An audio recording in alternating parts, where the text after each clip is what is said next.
Hello, friends. Steve Stockton here with you. Welcome to our latest episode. In this video, we'll be looking into some unsolved wilderness disappearances. Each case, like a complex puzzle, presents a myriad of unanswered questions, leaving investigators and loved ones alike grasping at elusive threads of truth. Join me. Let's walk and see. First up, Derek Luking. One of the most recent and disturbing disappearances in the Great Smoky Mountains National Park is that of 24-year-old Derek Luking from Louisville, Tennessee.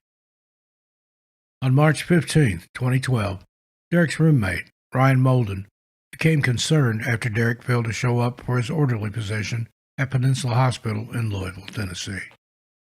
When I left, his alarm was going off and went off the entire time I was going to work, and I thought maybe he'd left and forgot to hit his alarm, said Ryan.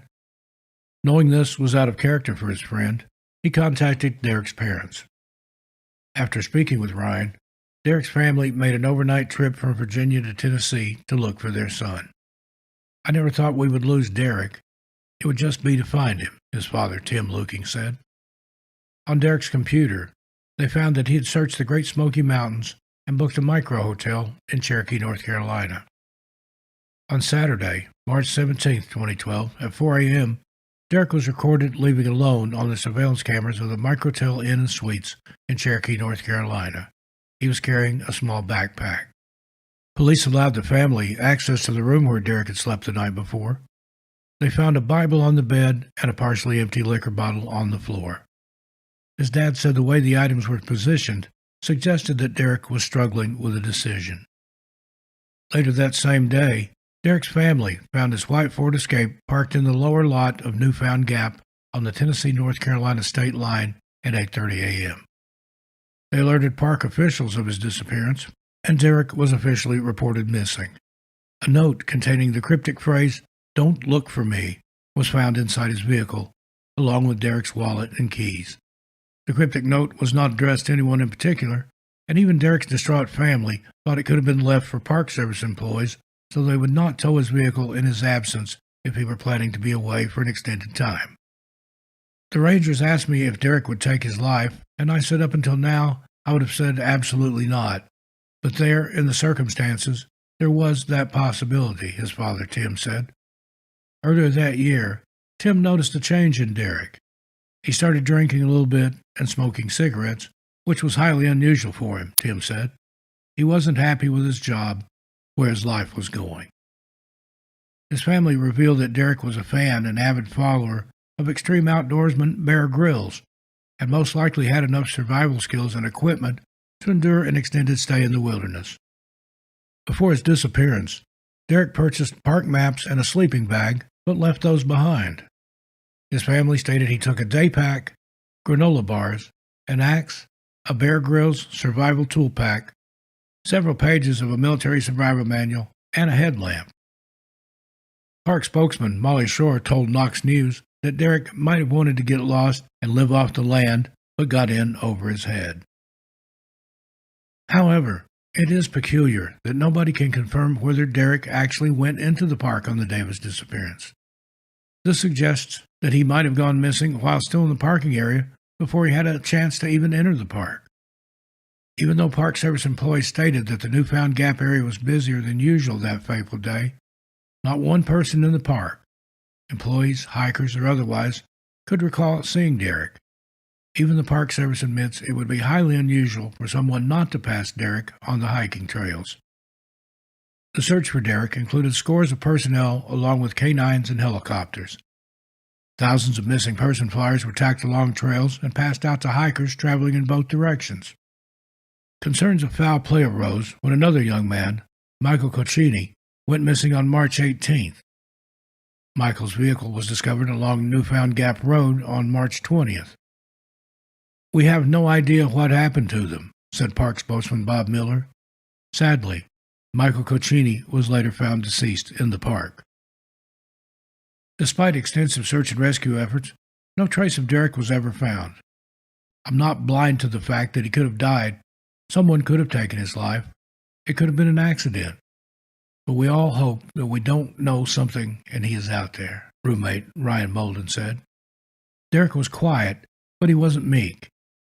He had a servant heart, went overseas and helped the poor and those who needed a voice, said Ryan. Tim Luking said of his son's disappearance, "We are still hoping to find out what happened to him.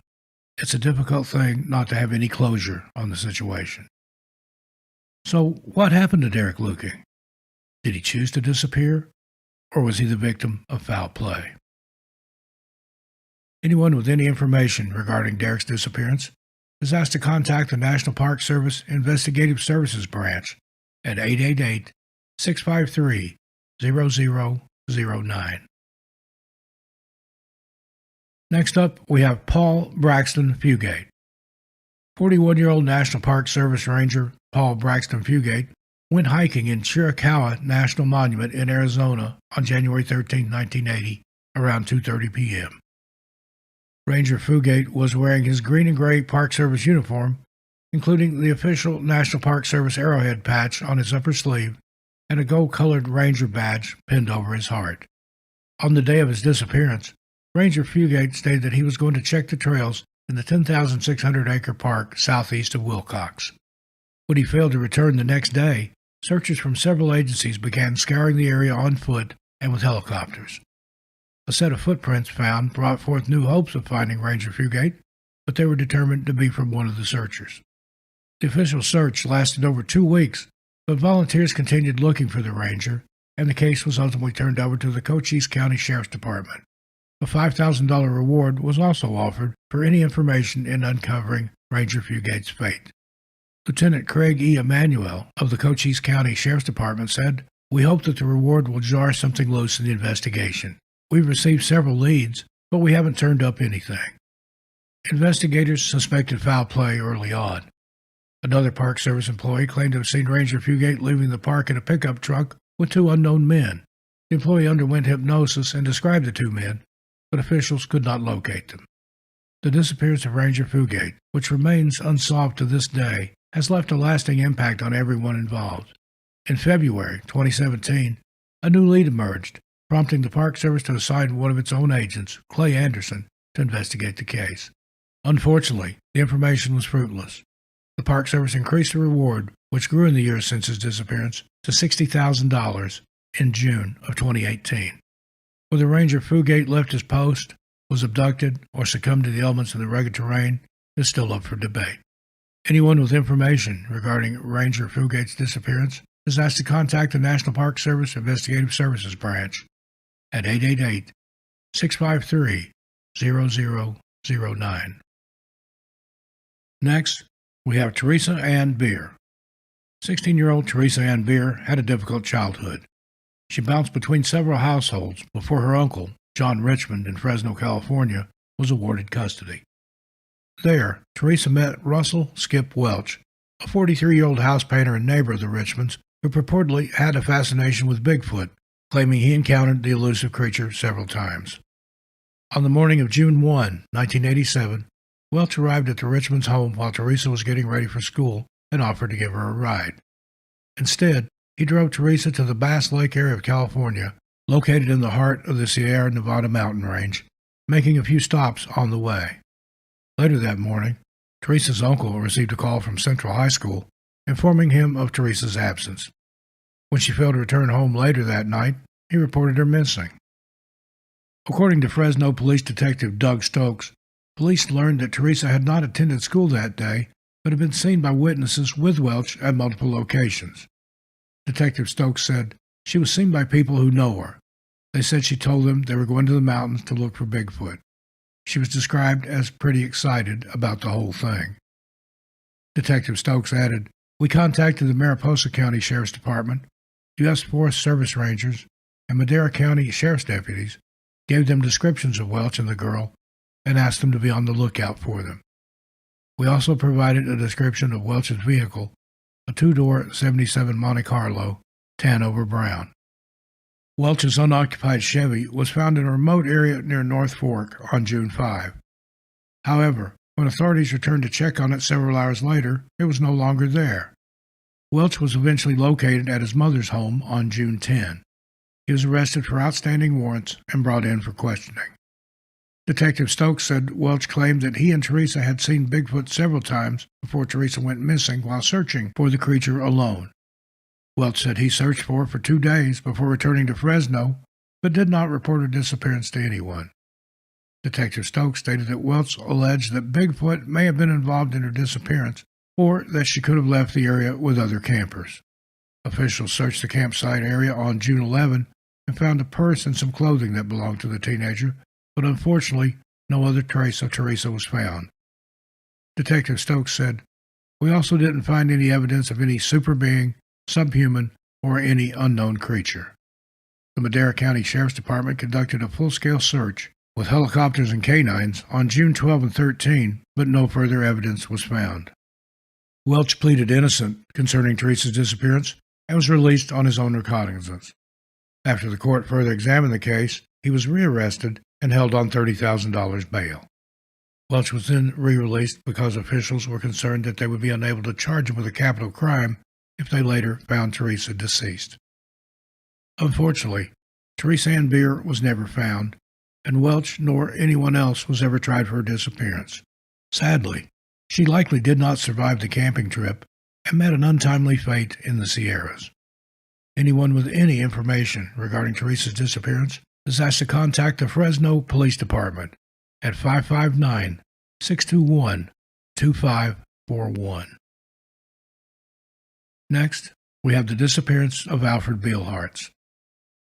Over the 4th of July weekend in 1938, the Beilhartz family went camping at Colorado's Rocky Mountain National Park. The family, including 4-year-old Alfred Beilhartz and his older siblings, camped near Estes Park in the Roaring Fork River region. On July 3, the family walked along the trail to go fishing, with Albert lagging behind. Around 8 a.m., his parents noticed he was missing. The family searched for Alfred, but could not locate him, and he was reported missing to park officials. Over the coming days, more than 1,000 searchers, including canines, scoured the area for Alfred by damming up streams, dynamiting beaver dams, and searching creek bottoms, but no trace of the young child was found. Speculation about Albert's fate ranged from a grizzly bear attack to abduction, but authorities assumed he drowned or was somewhere in the timbered region. Searchers believed that if he were in the water, he would not have been able to pass through the beaver dams, and if he did, he would not have made it through a wire net set up by officials during the search. A gauze bandage, which his parents said had been covering Alfred's heel, was discovered approximately a mile from where he was said to have disappeared. This discovery led his father, William, to believe Alfred was abducted rather than having drowned, as Alfred disliked bandages and tended to pull them off. A new search took officials to the hills, with teams scouring the Devil's Nest region on the slopes of Mount Chaplin for an all-day climb up the mountain's south side. William J. Eels and his wife previously told officials they thought they saw a lone figure of a boy standing on a boulder, which gave credence to the theory of abduction proposed by Alfred's parents. Then a woman named C.A. Lynch informed her brother-in-law, W.R. Lynch, that she had seen Alfred walking with an unknown man along a highway while driving with her husband from Big Spring to Ogallala. This prompted officers in western Nebraska to investigate, but this also yielded no results. For several weeks after Alfred's disappearance, reports were received claiming he had been seen by various persons. However, officials were unable to validate any of these claims. Months later, the Beilhartz family received a ransom note at their home from a man who shielded his face, requesting $500 for Alfred's safe return. The note read, "Sorry for your son. The boy doesn't take to us. We will return your son if you leave $500 in a can 20 feet from 32nd and Syracuse, 1 block from your home, and the note. We will return your son within 24 hours. Alfred's father held a family conference and decided they would handle the matter themselves without the police, but after careful reflection, they contacted the authorities. Alfred's father responded to the note by writing, "If you will give me any proof that you have my boy, I will pay the money." He left the note in a kettle around the corner, and the police set up a blockade to intercept any roads leading out of the area. Then they waited. A car carrying a man and a woman pulled up and circled before stopping at the intersection of East 32nd Avenue and Syracuse Street. The man got out of the vehicle, pushed a dog out, and Alfred's brother, Matthew, who was waiting with the authorities, shouted, "Stop!" After pushing the dog back into the car, the man quickly jumped in and sped away. A detective fired a round amid the chaos, but the vehicle continued until it reached the police barricades. The detectives apprehended the couple, and when questioned, the pair claimed that they frequently took their dogs to the area to, quote, give them an airing, end quote. Police believed their explanation and subsequently released them. Detective O.A. Nick Carter investigated the matter and determined that the note was a cruel hoax. He vowed to do everything he could to identify the perpetrator responsible for writing it. Ultimately, with no new leads or evidence, officials concluded Alfred was deceased, and his body was probably lodged between the massive rocks that filled the mountain stream. Sadly, his parents passed away before ever knowing the actual fate of their son. So, was Alfred Beilhartz abducted, or did he drown, or succumb to the elements in the Rockies?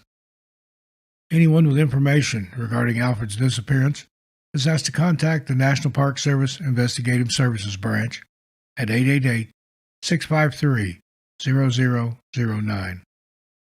Next, we have Douglas J. Legg. In July 1971, 8-year-old Douglas Legg of Baldwinsville, New York, was camping with his family at the Melvin family estate on the Santanoni Reserve in the town of Newcomb, located in Essex County, New York. The estate was owned by Douglas's great-uncle, Crandall Melvin Sr., and was situated on 13,000 acres in the rugged terrain of the Adirondack Mountains. Around 3:30 p.m. on July 10, Douglas attempted to follow his uncle, Myron Melvin, into the woods. However, Myron instructed him to return to his parents' campsite, which was 150 yards away and within sight of the main camp, via an old logging trail. Douglas was only wearing short pants, and the area was known to have poison ivy. When he failed to return, Douglas's father, William N. Legg, reported his son missing, and a massive ground search ensued, consisting of military reservists, National Guard units, civilians, helicopters, canines, and dive teams. A team of 31 mountain search personnel from California also assisted. Warren Boehm, one of the California searchers, said, "The search in the Adirondacks is different in some ways from that in western states because of the heavy undergrowth, which limits vision to less than 6 feet in some spots." Trooper Robert W. Wojtowicz said his bloodhound, Bo, picked up a good scent but lost it. At one point during the search, intermittent rain fell overnight, and Wojtowicz said any new scent Bo tracked of Douglas would likely be fresh. State Police Captain R.V. Dupuy said that searchers had not discovered any physical evidence indicating where Douglas might have gone.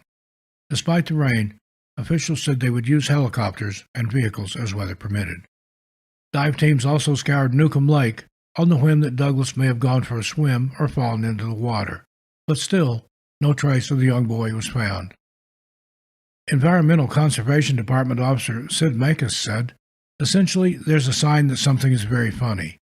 I've been looking for people up here for 10 years, and there's always a sign, something.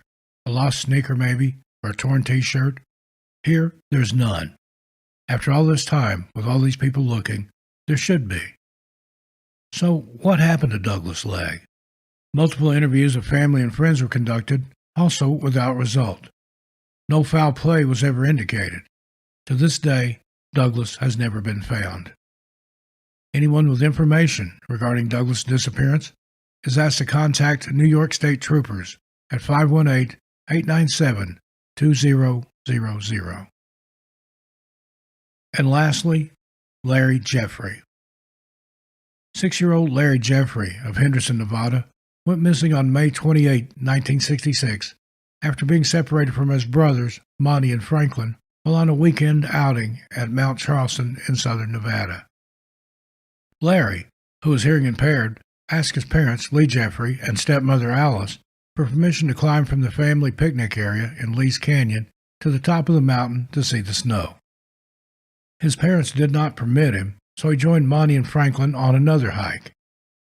He also asked them if he could climb to the top to see the snow, but they, too, refused permission.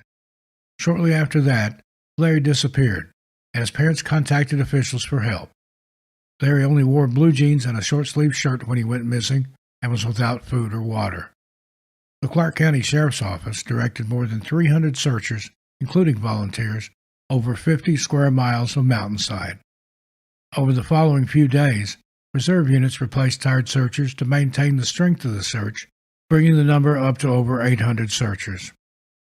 Chief Deputy Ray Gubser said, "If the boy was able to find a cave to keep warm in, he could pull through okay. Kids have a lot of stamina, but this is rough country." Helicopters carried searchers from Nellis Air Force Base into McFarland Canyon. A second team of searchers trudged into Max Canyon in groups of 3. Each canyon is approximately 9,000 feet above the surrounding desert. The sheriff's office explained that temperatures on the mountain at night dropped to about 40 degrees Fahrenheit. Searchers discovered Larry's footprints shortly after they arrived, but they disappeared in loose shale. The tracks suggested that Larry likely did not think he was lost, as they followed a straight path toward the summit instead of wandering around in circles. On the 12th day of the search, the Clark County Sheriff's Office declared they would scale back the number of searchers to 20 based on the opinion of 3 doctors who told Sheriff Ralph Lamb that Larry could not have survived 12 near-freezing nights on the 12,000-foot mountain. Ultimately, the difficult decision to call off the official search was made. Sheriff Ralph Lamb said, "Calling off the search was one of the hardest decisions I've ever been forced to make. If it was possible, I'd keep my men searching until we found him. Physically, this isn't possible." Larry was never found, despite the intensive search in an area with extreme temperatures and snow, and his parents returned to their home in Henderson. So, what happened to Larry Jeffrey? Theories range from an animal attack, abduction, or succumbing to the elements, yet it is impossible to say without any conclusive evidence. Anyone with information regarding Larry's disappearance is asked to contact the Clark County Sheriff's Office at 702-397-2669.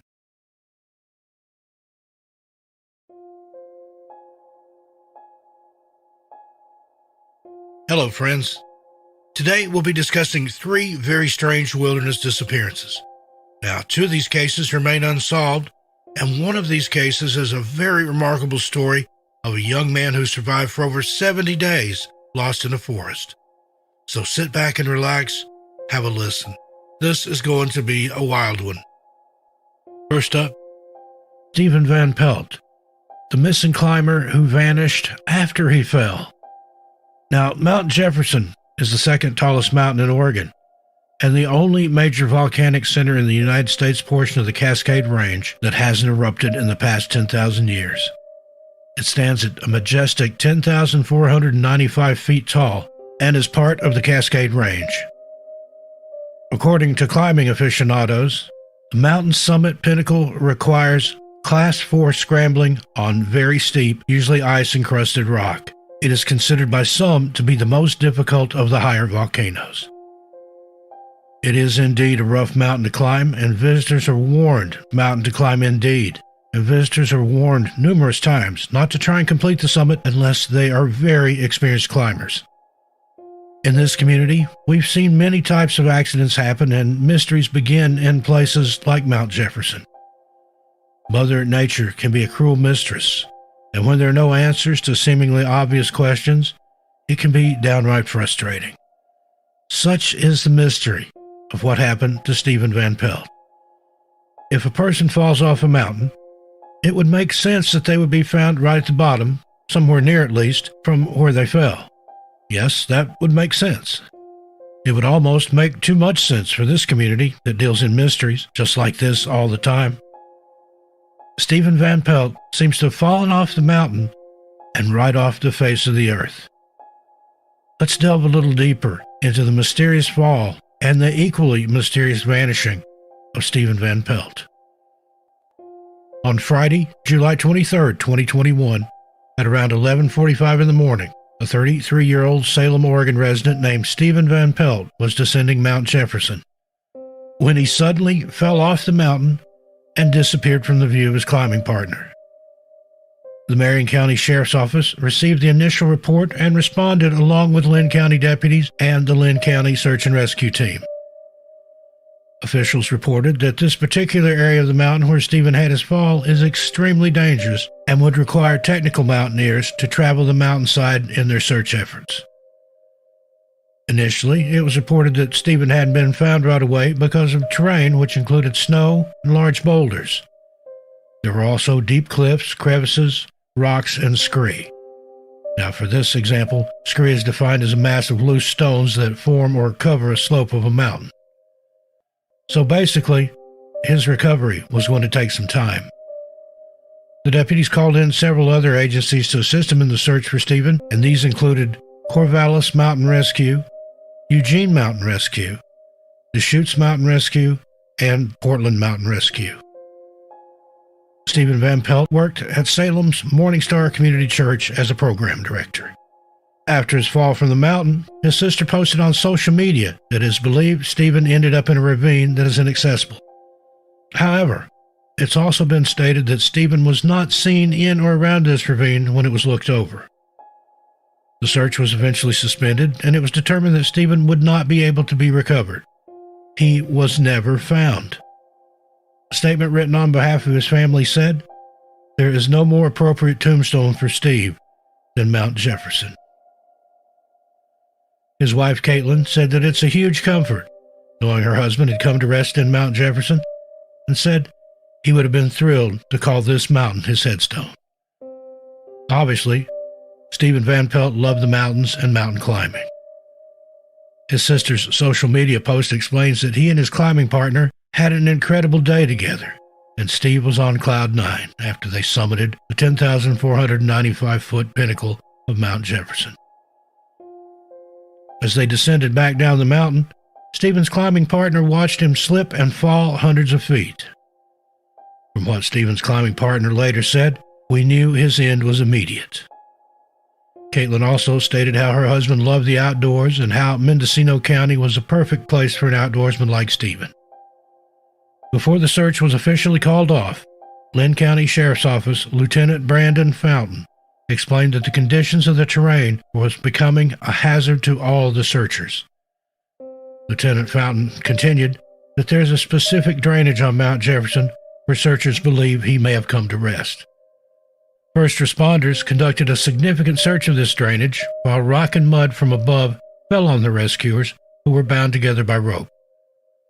Stephen's sister posted, "My brother is, and always has been, a part of this mountain. He is, and always has been, a part of this rugged landscape. He is, and has always been, a part of this wilderness. Manicured grounds could never hold him." Now, the mystery here lies in the fact that, despite all of these agencies working tirelessly together and literally exhausting themselves in their effort to find Stephen, he has never been found. There were even multiple flyovers conducted by Life Flight, and the United States Army National Guard also joined in during the subsequent days of the search. Many people have begged the question, if Stephen fell from a specific place on the mountain, and someone watched him do it and pointed authorities to that exact spot, then why wasn't Stephen there at the bottom? Is he really there? These questions may never be answered. And while we respect the authorities and family's belief that Stephen has simply fallen into an area where it is impossible for him to be recovered, we have to wonder if he is actually there. As always, we hope someday the family is able to know for sure that Stephen is indeed resting at the bottom of his beloved mountain somewhere, and our thoughts and prayers are with his family and loved ones. Next up, Paola Miranda-Rosa. On December 31st, 2021, the search for missing 31-year-old Paola Miranda-Rosa resumed at Wekiva River in Wekiva Springs Park, an area north of Orlando, Florida. Sources say 2 hikers in the area took footage and photos of the missing woman on December 19th, 2021, which was the day after her family reported her missing. Her family positively identified her in the footage. The unnamed hikers said they observed the woman swimming in the river and took a couple pictures because it was so unusual to see someone swimming there. Miranda-Rosa has been missing since then. Her family had reported her missing the day after they last saw her on Friday, December 17th, 2021, a day spent visiting with family and having lunch together. Paola was said to have been in good spirits and nothing appeared to be wrong. No one heard from her after she left the family home that day, and she was reported missing that Sunday. On Monday, her family made flyers to put up around the parks and businesses in the area surrounding it. She never used to go out and leave her dogs alone at her house. She left with the purpose of returning to her home. We do not know what happened that she did not return. She did not go back to her home, Yvonne Rose, Paola's mother, told Telemundo 31 in a phone interview. Ms. Rosa went on to say that her daughter's past mental health problems could have been a part of her getting confused and becoming lost. It remains unclear if it's a factor in her disappearance. She also stated that her daughter may need help finding her way back home. We immediately felt something was wrong.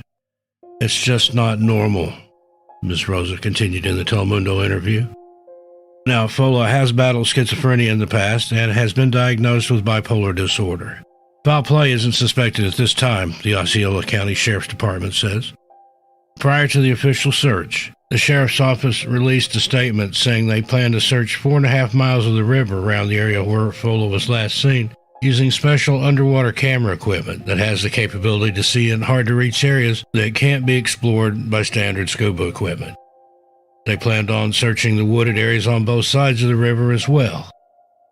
Just days later, they began a 3-day search. 150 law enforcement officers searched the park with scuba divers, boats, drones, volunteers, and bloodhounds. There were even volunteers on horseback, which helped pace the search. On December 21, 2021, Paola's car was found at the park, along with her wallet, purse, phone, and other personal items, and the keys were in the unlocked car, which is yet another strange circumstance in Paola's disappearance. Her family spent the holiday season without Paola for the first time ever. Her sister, Andrea Miranda, told Fox News 35, "It's hard to even focus on the fact that it's the holiday season. I don't even know what day it is right now. We see Christmas lights all around us. We see that. But you're tunnel vision on the mission of finding her. Of course, it hurts this holiday. We want to have her with us, but we have to do what we have to do." Paola's father also gave the media an interview in which he stated, "We love you. We are waiting for you. Everyone, family, your friends, and people who don't even know you. We are not giving up. We don't want anybody to give up. We want you to know that Paola was extremely loved. She loved us." Paola is described as 4 foot 10 inches tall and weighs 145 pounds. She has brown eyes and reddish violet hair. She was wearing blue jean shorts and a white or green shirt at the time she was last seen. Some people have suggested that she may have been attacked by an alligator. State wildlife officials in Florida said attacks do happen but are rare. 6 years prior to Paola's disappearance, and in the same park, a woman was attacked by an alligator but survived.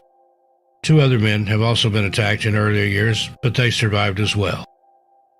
It was also reported that Paola was seen being pushed into a car, although this hasn't been verified, and the police haven't asked area businesses for video footage they may have. The family is asking that any business in that area with a camera to please turn over any footage from that day. The police and sheriff's office have asked anyone that may have information on Paola Marie Miranda-Rosa's disappearance, or if you saw her after she was reported missing, to please not be afraid to share the information, even if it's wrong. Say that it turns out to be someone else. If you do have any information or tips, you're asked to please call the Osceola County Sheriff's Department at 407-348-2222 and reference Paola Miranda-Rosa. Her sister Andrea finished the interview with, "Paola, we love you and we want you home." Next up, Kevin Bear Henry. On February 7th, 2021, family and friends gathered to host a vigil for their friend and loved one that went missing in the wildlands of a Canadian mountain. They celebrated the amazing life accomplishments for their bear, believing they were gone forever. Lost for 74 days in the Canadian wilderness, 37-year-old Kevin Bear Henry screams for help went unheard. A Two-Spirit Indigenous person and environmental demonstrator, Henry was last seen by family members on November 27, 2021, before embarking upon a journey into the wilds of Fairy Creek, Vancouver Island, British Columbia. The weather took a turn and it started to rain. Further making the situation worse, it began to get dark. Henry, having thought they had driven too far, tried to backtrack, but it was too late. They weren't found until February 9th, 2022. Driving their van through the beautiful and lush woods, headed to an old-growth area of the forest to support a protest against logging, Henry was taking a mental note of how bad the road was getting. The ruts and potholes were starting to take a toll on the old van.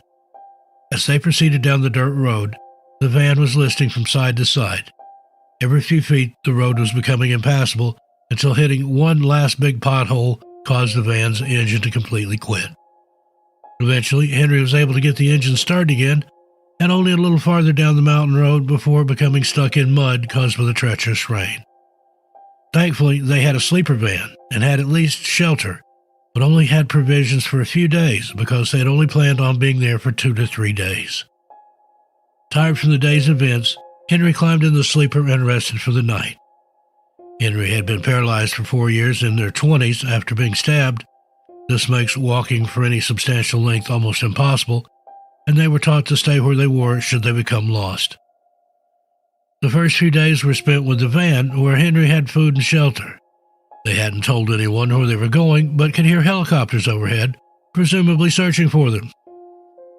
"No one could hear me scream," Henry said.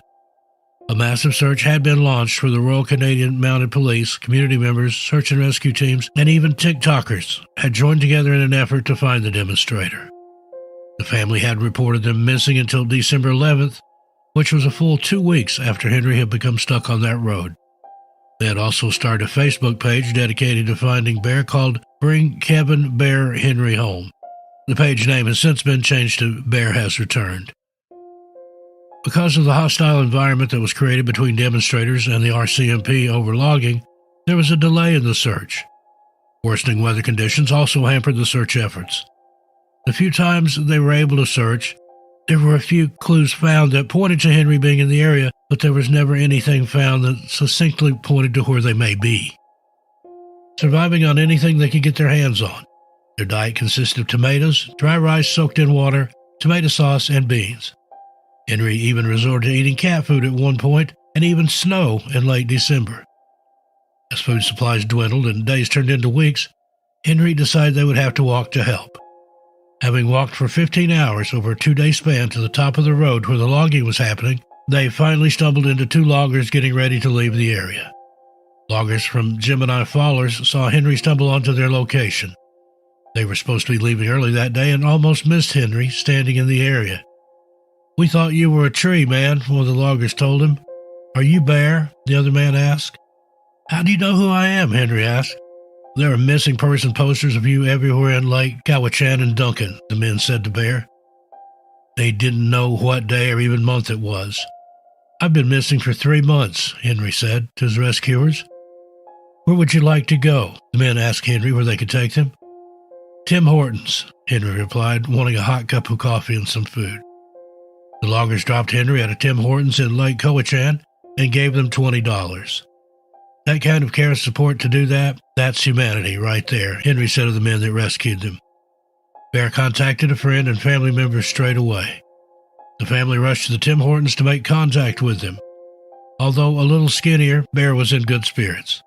Henry would later be taken to an area hospital for an exam to make sure there were no lasting effects.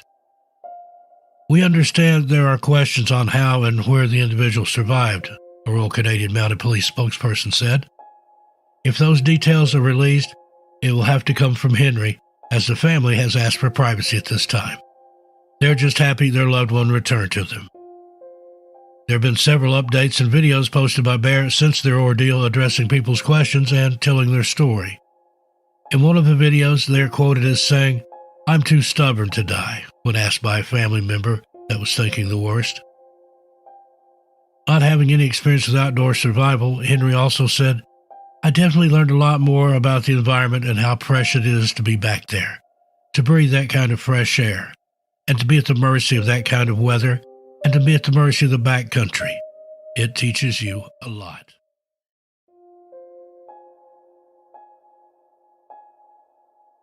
Hello friends, welcome to our latest video.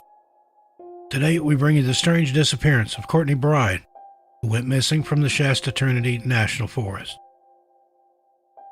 32-year-old Courtney Bryan and her beloved dog Booch decided to get away after Courtney finished her shift at Patagonia, where she worked in the repair department in Reno, Nevada. Courtney's grandfather had died a week earlier on September 16th, and she had taken a few days off for a period of bereavement. Her last Instagram post shows the blonde-haired beauty gazing into the camera as she floated in the serene waters of Hunt Hot Springs in the Shasta Trinity Forest in California.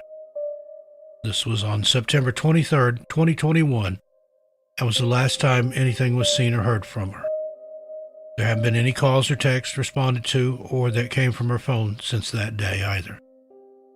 Courtney's family is frantic with worry and says while she was known to be a free spirit who would often travel by herself, she was definitely not someone who would take off and go off-grid without letting her family know when she was returning, or if her plans changed and she decided to stay longer. Even if she needed a day or two without her phone or social media, she would always tell her loved ones so they didn't worry if they couldn't contact her. All in all, this whole episode is completely and totally out of character for her. Her sister Katana stated, "It makes sense that she wanted to get away, but she would have been back by now. She wouldn't let us worry." Courtney didn't return to work as planned on September 27th, and that's when everyone knew something was horribly wrong. Her family reported her missing, and with the help of phone records, it was found that her last text and calls were made the same day her last social media post was made to Instagram, as previously described. Katana told Dateline her sister had called a former boyfriend to get directions to Hunt Hot Springs in Shasta Trinity National Forest, which is where she took her last Instagram photo. Her last text was to a friend at 9:03 p.m. that same day. It was simply a link to a song on Spotify. Detectives with the Shasta County Sheriff's Office are investigating Courtney's disappearance, and according to a press release, her early 2000s red Subaru Outback with Nevada license plate LG0637 is also missing, along with her dog Booch. No sign of either has been located. Booch is a black and white border collie and wolf mix that goes everywhere with Courtney. Katana told investigators and media that her sister is an avid climber and hiker and would often go away to the California mountains for retreats to be by herself. Courtney also has a cat, which was understandably left at home in Reno, and was still there when her family and investigators arrived to search the residence for any clues as to her whereabouts. They found nothing, and everything looked completely normal as far as Courtney's home was concerned. "She left her cat here at her apartment, so I know she was planning on coming back," her sister Katana said. "She loved her animals and her plants, and would never leave them like this." Katana told Dateline that she also knows her sister would never leave her nephew, who was her whole world. Courtney's family has been in very close contact with deputies as they go about investigating this case. Now, there have been several sightings of Courtney since she disappeared, but unfortunately none of these have turned out to actually be her. In her role as younger sister and Courtney's only sibling, Katana has turned to social media, specifically TikTok, to help spread the news of her sister's disappearance in the hope someone will spot her and come forward with information. "It's worked for other cases and missing people," Katana said. "So now I'm hoping TikTok comes through for us. Please help me find my sister." Courtney is described as being 5 foot 7 inches tall and weighs about 120 pounds. She has blonde hair and blue eyes. She also has 2 tattoos, a star on the inside of her right wrist, and a geometric honeycomb on her calf. Courtney's case has been transferred for unknown reasons from the Shasta County Sheriff's Department to the Reno Police Department. We have a sad and tragic update regarding Courtney's case. Courtney and her dog Booch were discovered in a wrecked car off an embankment in Del Norte County, California. The crash site, which was approximately 4 hours away from her last known location, was discovered by a hiker who alerted the California Highway Patrol. Authorities have stated no foul play is suspected. Our thoughts, prayers, and condolences are with Courtney's family. Rest in peace, Courtney and Booch. Now, on this channel, we cover so many cases of people going missing. There seems to be no discrimination at all when it comes to who can disappear and when. While all cases are certainly heartbreaking and have no doubt a devastating effect on not just the family of the victims, but also on the communities as a whole, there seems to be an extra degree of confusion when it comes to people who seemingly vanish into thin air and are never seen again. With these cases, there is absolutely no closure for the family. There's no sense of peace or justice. And as with the case we're about to discuss today, most teenagers who disappear, the rumors and speculation seem to lend a certain amount of grief and pain to the person's loved ones. Here's the case of the mysterious disappearance of Michaela Bali. 16-year-old Michaela Bali was just an average teenager from Yorkton, Saskatchewan, Canada, when she seemingly disappeared into thin air on April 12, 2016. Michaela was born on July 2, 1999. Her mother is Paola Bali, and the two lived with Michaela's aunt, grandmother, and two younger siblings. Michaela was described as being quiet and shy by her family and caring by her peers. She played the violin and was a member of her high school's drama club. She was in the 11th grade on that fateful day in April 2016. Here are the reported events of that day and everything known to have happened leading up to Michaela's disappearance, based on witness statements and thousands of hours of surveillance footage from numerous different sources that police were able to view and put together for an accurate timeline of events for that day. According to Michaela's friends, in the days leading up to her disappearance, she constantly spoke of different places she wanted to visit and travel to. Though it was later determined not to be the case, she had told her friends that she had saved $5,000 in her bank account for those above-mentioned trips. The day before she went missing, on April 11th, Michaela sent a text message to a friend asking for a ride to the local TD Bank the next morning. She spoke to the bank herself that day, several times, and ended up wiring $25 into her account. Later that night, she messaged several friends saying she was unhappy about a problem with a boy. These friends would later state that she seemed distressed and asked for help. She never spoke of a specific problem, however, and though Michaela seemed to have many friends inside of school, none of them really knew what she did when she wasn't there. They knew she went online a lot, as she was bullied for acne by some of the other kids she went to school with. Despite all of this, though, her mother stated that right before she disappeared, it seemed to her that Michaela was hitting her stride. Despite knowing she had many friends in the online community, using several social media platforms, nobody knew exactly who she talked to regularly, or any specific knowledge, including her closest friends from school. It's uncertain whether Michaela was specifically trying to hide these things from people, or if it just happened that way that nobody knew any details. According to her mother, April 12, 2016, was just a normal day for the two of them. They both got up and got ready to start their day. Michaela was dropped off at the Sacred Heart High School at 8 a.m. on time by her grandmother and logged into the school's Wi-Fi 8 minutes later. She went to her locker and unloaded some items from her backpack into it and was seen on the school's surveillance footage leaving the premises at 8:26 a.m. When Michaela didn't show up for her first class that morning, her ex-boyfriend sent her a text message asking where she was and why she wasn't there. Michaela responded by telling him that she was on the other side of town. It seems as though, upon leaving the school, she walked to the nearest TD Bank as her friend was unable to give her the ride she had asked for the night before. Michaela was seen on the bank's footage waiting for it to open as she had arrived before it had done so. Once inside the bank, she withdrew $55 from her account, then headed to a local pawn shop to try and sell a silver ring. The owner of this pawn shop later recounted that he didn't buy the ring and told Michaela it had too little value and wasn't worth it for him. He said she was quiet and didn't seem in distress. She then headed south from the pawn shop, and at 9:09 a.m. she entered a Tim Hortons store and sat for a while, alone and on her phone. Most people involved believe she was in the store simply to use their Wi-Fi. Michaela sat in the Tim Hortons for 13 minutes, all the while continuously glancing at the door behind her. She left the store, and surveillance cameras captured her walking around the other various stores, walking through parking lots, and at one point, she had her phone to her ear and was talking into the phone. Phone records indicated that she was using a third-party app, such as possibly the FaceTime call feature, because there was no cell phone records matching the call at that time. Michaela had only a certain number of minutes on her phone and would rely heavily on Wi-Fi and third-party apps such as Facebook or WhatsApp to make calls, so as not to use up all of her minutes. At 9:55 a.m., Michaela went back into the same Tim Hortons as before and sent a message to a friend.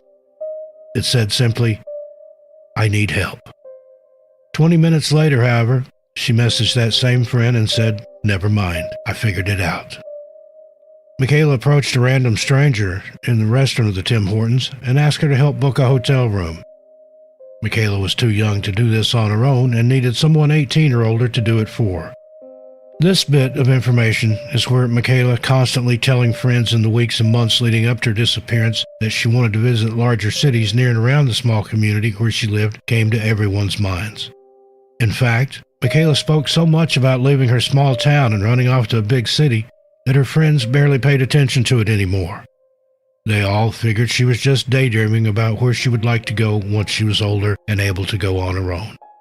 Michaela made a ton of friends online and used several social media platforms. In the days leading up to her disappearance, she did mention to friends that one of her online boyfriends was coming to meet her. Again, they were used to this and didn't give it much attention, except to remember Michaela had said this guy's name was Christopher. The woman Michaela approached in the Tim Hortons about helping her rent the hotel room declined to do so. Michaela entered her school again, briefly, a little before noon. At 12:03 p.m., she was seen leaving again on the surveillance footage. There is no other footage of Michaela after she is seen leaving the high school for the second time. It's therefore assumed someone had picked her up. After all, there had been so much footage as to trace her movement down to the minute when she left the first time. This was the only logical conclusion that could be drawn from the lack of any surveillance footage at that point, and as well, the small community was covered in surveillance cameras. Unfortunately, either it was a sick twist of fate or purposefully planned by Michaela that if someone had picked her up in a vehicle, it was not captured on any of the cameras at the school. When her grandmother arrived as usual to pick her up and take her to violin lessons, Michaela never came out. Her mother was notified at this point. Paola Bali immediately checked her slush fund, which is a bunch of money she had stashed in a certain spot in the family home in case of emergencies. The money was all accounted for, however. Michaela hadn't touched any of it. Aside from the small backpack she carried her books to school in that day, it seemed as though she hadn't taken any of her belongings with her at all. Paola, of course, contacted the authorities, and the investigation into what happened to Michaela was launched. As of 7 a.m. the next morning, April 13, 2016, Michaela's phone had either died or was shut off because it wouldn't ring and only went straight to voicemail. In the months after her disappearance, police were able to track down most of the people she'd been communicating with online. All of them were cleared by either having an alibi or not being in the area at all at the time she went missing. The process of elimination left a lot to be desired, though, as there was no one left to focus the investigation on, and the authorities could never figure out who this mysterious Christopher was, who Michaela had told friends was coming to visit her right before she seemingly vanished off the face of the earth, or if he even existed at all. Michaela's mother is hopeful her daughter is alive and will eventually be found. She believes Michaela never meant to leave for any extended period of time, and unfortunately, she may have fallen victim to some sort of human trafficking operation. At the time of her disappearance, Michaela Bali was 16 years old and stood around 5 feet 1 inches tall and weighed about 120 pounds. Now keep in mind this is almost 6 years ago, so these measurements certainly could have changed since then. Her natural hair color is red, but at the time of her disappearance she was blonde and changed her hair color often. She has blue eyes and is described as having a light or fair complexion. Some of Michaela's distinguishing features include acne and acne scars, as well as a slight birthmark the size of a dime on her chin. She has a few scars between her eyes from the chickenpox, protruding front teeth, and a whole row of scars on one of her thighs. Sometimes she wears glasses. If you have any information about Michaela Bali, please contact the RCMP. The family is offering a $25,000 reward for her safe return. Stephen Vanpelt, the missing climber who vanished after he fell. Now, Mount Jefferson is the second tallest mountain in Oregon, and the only major volcanic center in the United States portion of the Cascade Range that hasn't erupted in the past 10,000 years. It stands at a majestic 10,495 feet tall and is part of the Cascade Range. According to climbing aficionados, the mountain's summit pinnacle requires Class 4 scrambling on very steep, usually ice-encrusted rock. It is considered by some to be the most difficult of the higher volcanoes. It is indeed a rough mountain to climb, and visitors are warned, mountain to climb indeed, and visitors are warned numerous times not to try and complete the summit unless they are very experienced climbers. In this community, we've seen many types of accidents happen and mysteries begin in places like Mount Jefferson. Mother Nature can be a cruel mistress, and when there are no answers to seemingly obvious questions, it can be downright frustrating. Such is the mystery of what happened to Stephen Vanpelt. If a person falls off a mountain, it would make sense that they would be found right at the bottom, somewhere near at least, from where they fell. Yes, that would make sense. It would almost make too much sense for this community that deals in mysteries just like this all the time. Stephen Vanpelt seems to have fallen off the mountain and right off the face of the earth. Let's delve a little deeper into the mysterious fall and the equally mysterious vanishing of Stephen Vanpelt. On Friday, July 23, 2021, at around 11:45 in the morning, a 33-year-old Salem, Oregon resident named Stephen Vanpelt was descending Mount Jefferson when he suddenly fell off the mountain and disappeared from the view of his climbing partner. The Marion County Sheriff's Office received the initial report and responded along with Linn County deputies and the Linn County Search and Rescue Team. Officials reported that this particular area of the mountain where Stephen had his fall is extremely dangerous and would require technical mountaineers to travel the mountainside in their search efforts. Initially, it was reported that Stephen hadn't been found right away because of terrain which included snow and large boulders. There were also deep cliffs, crevices, rocks, and scree. Now, for this example, scree is defined as a mass of loose stones that form or cover a slope of a mountain. So basically, his recovery was going to take some time. The deputies called in several other agencies to assist him in the search for Stephen, and these included Corvallis Mountain Rescue, Eugene Mountain Rescue, Deschutes Mountain Rescue, and Portland Mountain Rescue. Stephen Vanpelt worked at Salem's Morning Star Community Church as a program director. After his fall from the mountain, his sister posted on social media that it is believed Stephen ended up in a ravine that is inaccessible. However, it's also been stated that Stephen was not seen in or around this ravine when it was looked over. The search was eventually suspended, and it was determined that Stephen would not be able to be recovered. He was never found. A statement written on behalf of his family said, "There is no more appropriate tombstone for Steve than Mount Jefferson." His wife, Caitlin, said that it's a huge comfort knowing her husband had come to rest in Mount Jefferson, and said he would have been thrilled to call this mountain his headstone. Obviously, Stephen Vanpelt loved the mountains and mountain climbing.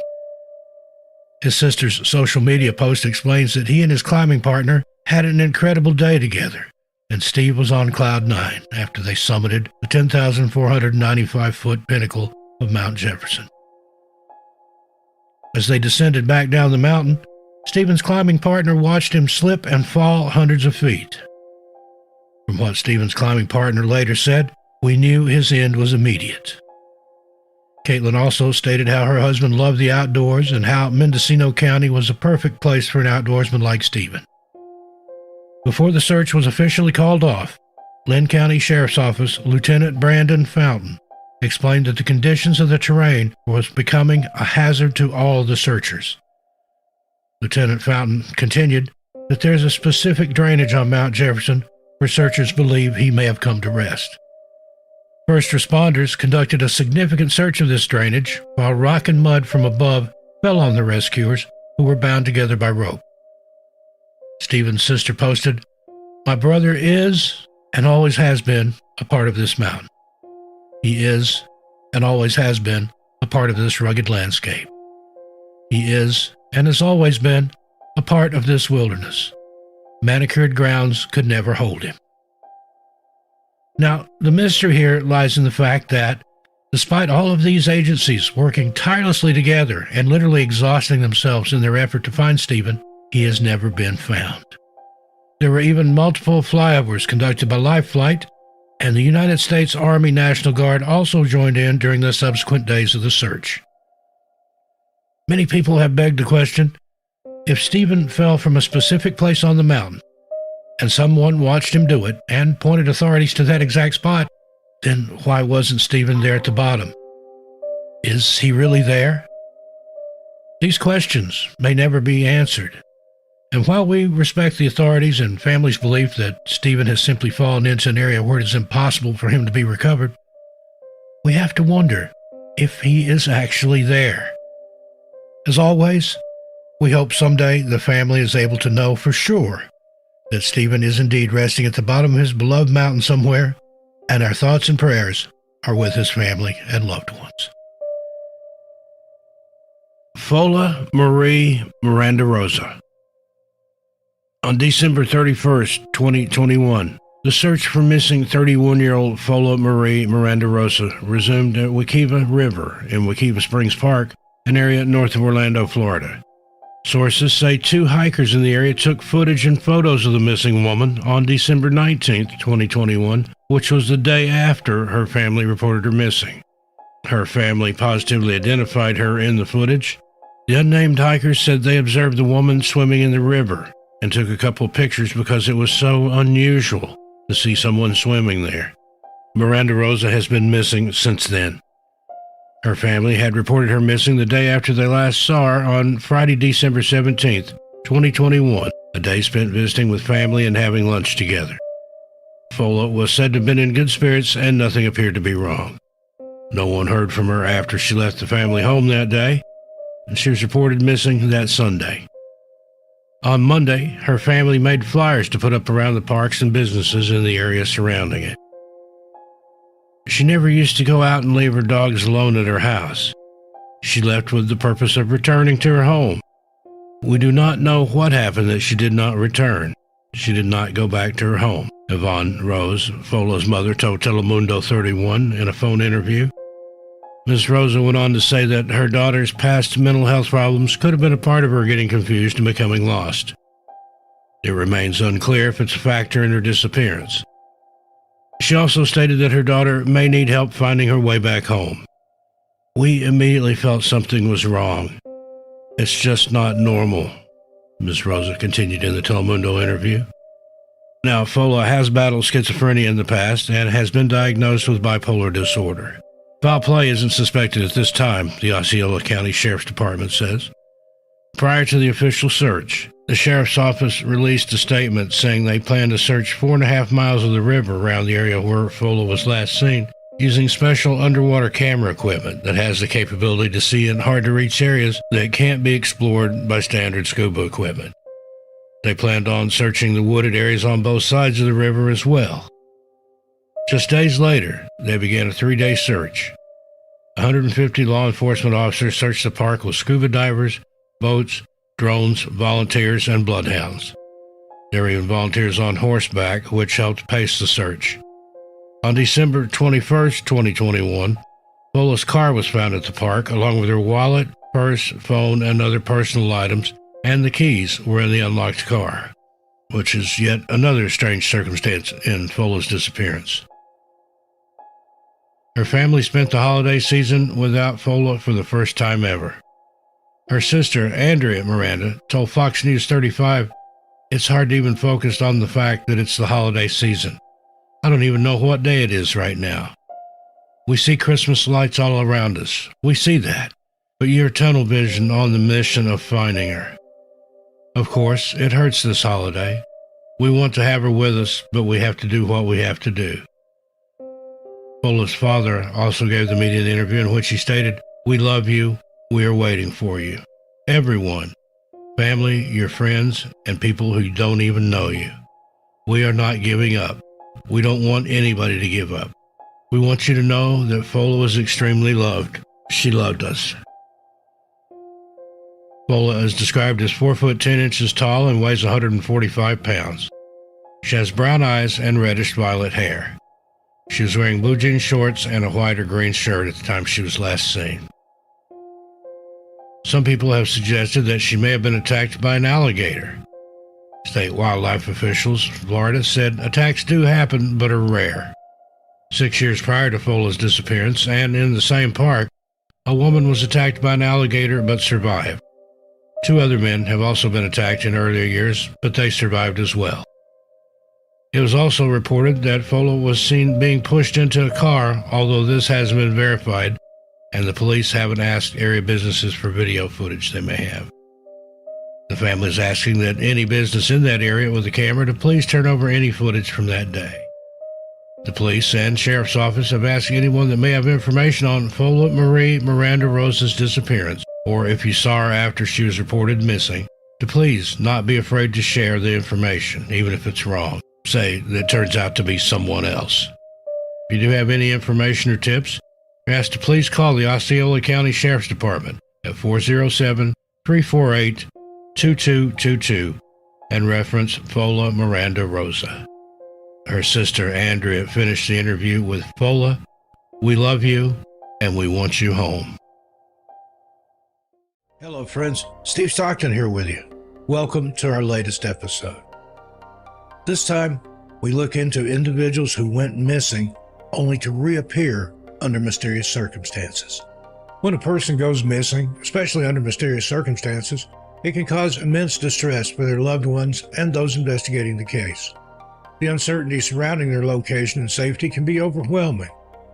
Sadly, some families never get the closure they so desperately seek.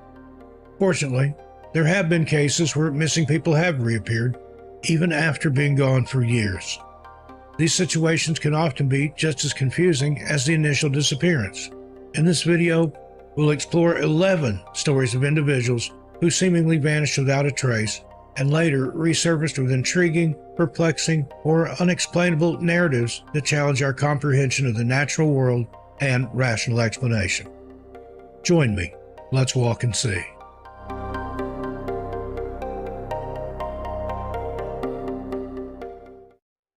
First up, we have Stephen Kubacki. The story of Stephen Kubacki has an air of mystery and the supernatural. Stephen grew up in South Deerfield, Massachusetts, where his father worked in a tire factory and his mother was a secretary at the University of Massachusetts. He graduated from Deerfield Academy in 1972. Stephen possessed a keen passion for the outdoors and loved to go hiking. He even climbed mountains while studying abroad. In February of 1978, the then 23-year-old Hope College student went on a solo cross-country skiing trip near Lake Michigan and failed to return as planned. The following day, snowmobilers in Saugatuck discovered abandoned cross-country skis and a backpack. They reported their findings to the authorities, sparking a massive search for the missing student. Throughout the search, various unexpected events took place. Footprints were discovered at Stephen's last known location. However, they suddenly ceased at the edge of a frozen lake. Although Stephen's backpack and skis were found, no further information was gathered regarding his whereabouts, and ultimately the search had to be stopped. Despite facing challenging circumstances, Stephen's loved ones kept a positive outlook and prepared for any outcome.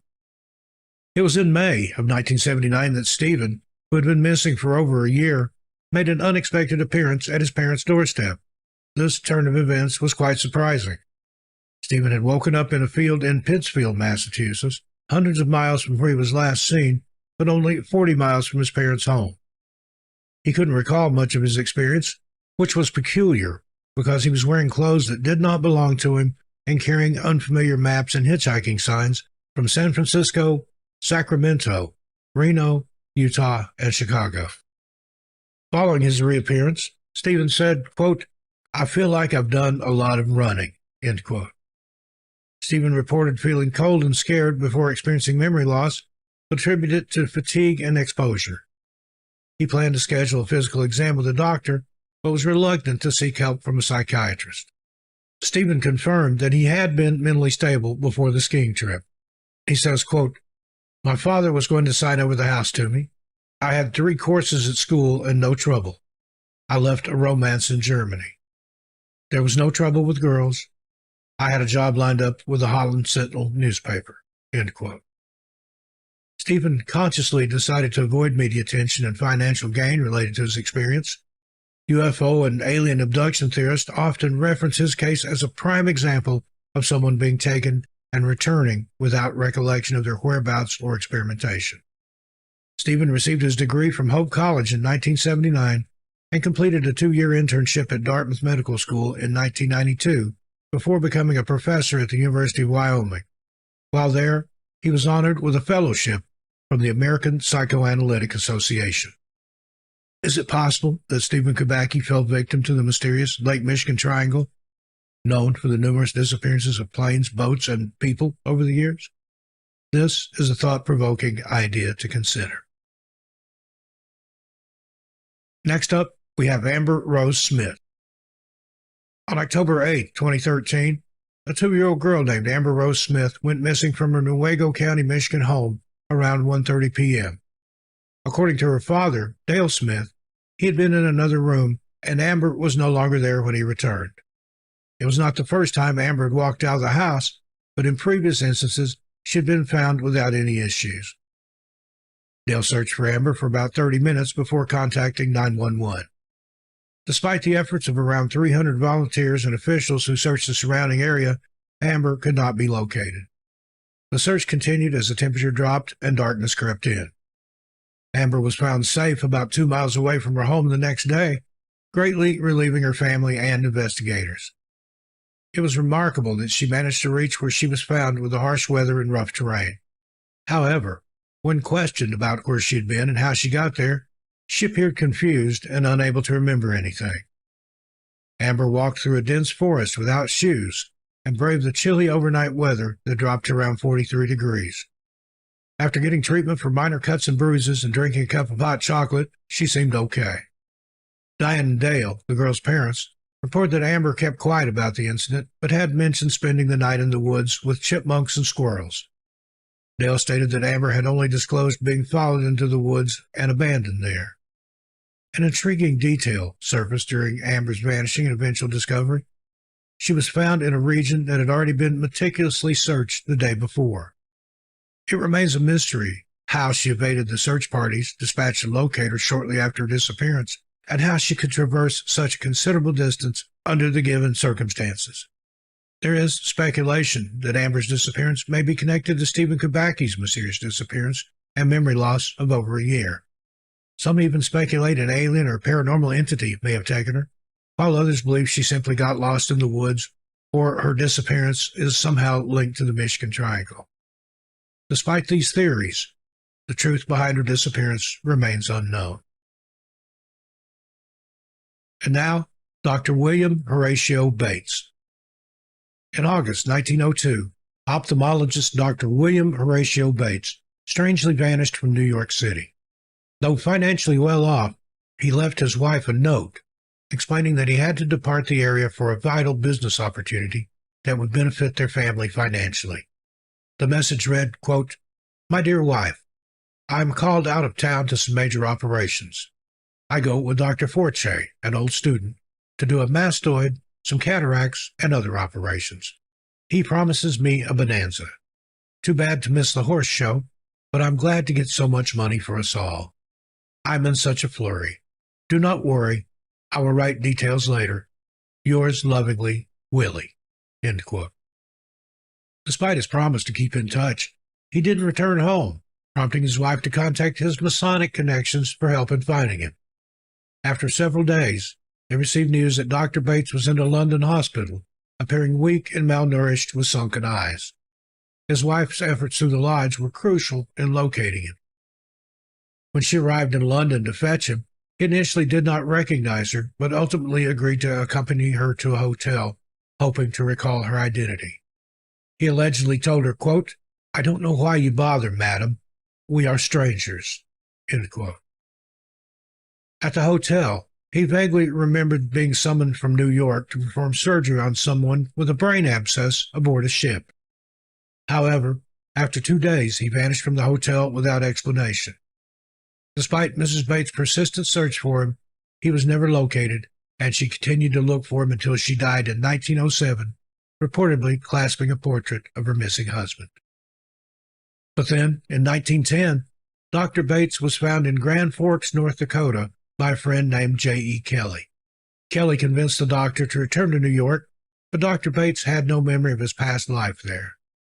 On social media sites like Reddit, various theories have surfaced regarding the possible causes of his memory loss, such as amnesia, aphasia, or dissociative fugue. However, some people doubt the validity of the story entirely. Unfortunately, it is unlikely that we will ever understand what happened in 1902. Whatever the truth may be, it likely died with Dr. Bates in 1931. And now we have the story of Stephen Stayner. Young Stephen Stayner captured national media attention twice, first as a missing child and later as a hero. On December 4, 1972, the 7-year-old was abducted by Kenneth Parnell in Merced, California, blocks from his residence, while walking home from school. Parnell pretended to collect church donations and insisted on giving Stephen a ride. Instead, Parnell took Stephen to his place, where he would remain captive for the next 7 years. Parnell posed as Stephen's father and referred to the young boy as Dennis. Through the years, the two lived in multiple locations in California, and Stephen even attended school. The young boy never said a word to anyone, and his teachers and friends also knew him as Dennis. In February 1980, Stephen was still in captivity when Parnell abducted 5-year-old Timothy White. 16 days later, Stephen boldly escaped with young Timothy, and the pair hitchhiked 40 miles to a police station in Ukiah. At the station, the teenager declared, "I know my first name is Stephen." In 1984, Stephen told Newsweek, quote, "I couldn't see Timmy suffer. It was my do-or-die chance," end quote. According to Stephen's report to the authorities, Parnell attempted to involve him in a plot to entice another young boy.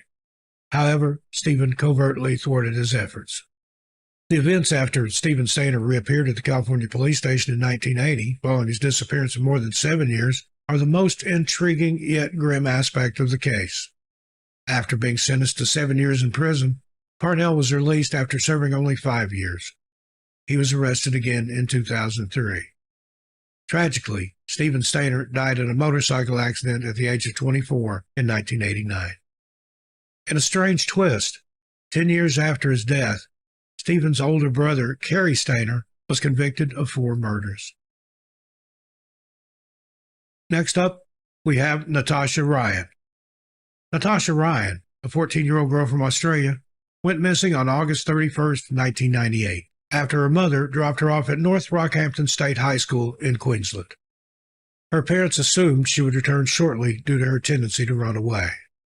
However, months passed and Natasha was nowhere to be found.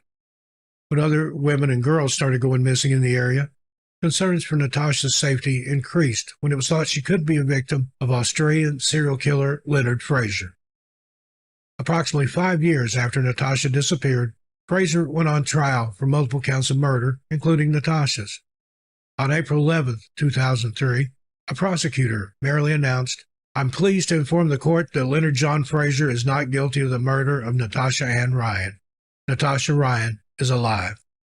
Using the assumed name Sally, Natasha notified a counselor that she was a runaway living with her boyfriend, and a man was about to go on trial for her murder. On April 2, 2003, the message was anonymously relayed to police, but the call could not be traced. In an unexpected turn of events, Natasha had not been abducted or killed. She had willingly disappeared, and for 5 years had been hiding in a closet in a house she shared with her boyfriend, Scott Black, about a mile or less from her mother's home. Natasha claimed to have spent most of her time cooking, reading, sewing, and browsing the internet in a darkened house. She claimed she only went outside a handful of times. Many responded to Natasha's sudden reappearance with outrage and wondered how she could put her loved ones through years of suffering by allowing them to believe she was murdered. Natasha later signed with a publicist and sold her story to the Australian version of 60 Minutes for 120,000 Australian dollars. Natasha and her boyfriend married in 2008 and sold the news of their marriage to Women's Day for $200,000. In 2006, Natasha was found guilty of causing a false police investigation and was fined $1,000. During the trial, prosecutor Terry Gardner presented a $120,000 contract signed by Natasha with PBL as evidence that she had some means to pay back the $151,000 the police investigation cost. However, Magistrate Annette Hennessy ruled that Natasha could not pay the investigation costs. In the same court proceedings, Scott Black was convicted of perjury, fined $3,000, and ordered to pay $16,000 toward the investigation. According to the New Zealand Herald, officials asked Natasha why she stayed in hiding and didn't leave when people began speculating she was murdered. She responded, quote, "The lie had become too big," end quote. Now we have the case of Tanya Nicole Kach.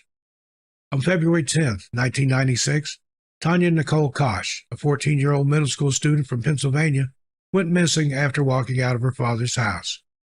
Officials believe she left voluntarily, but it was later learned that she was taken by a 38-year-old security guard, Thomas Hose, who was recently hired at her school.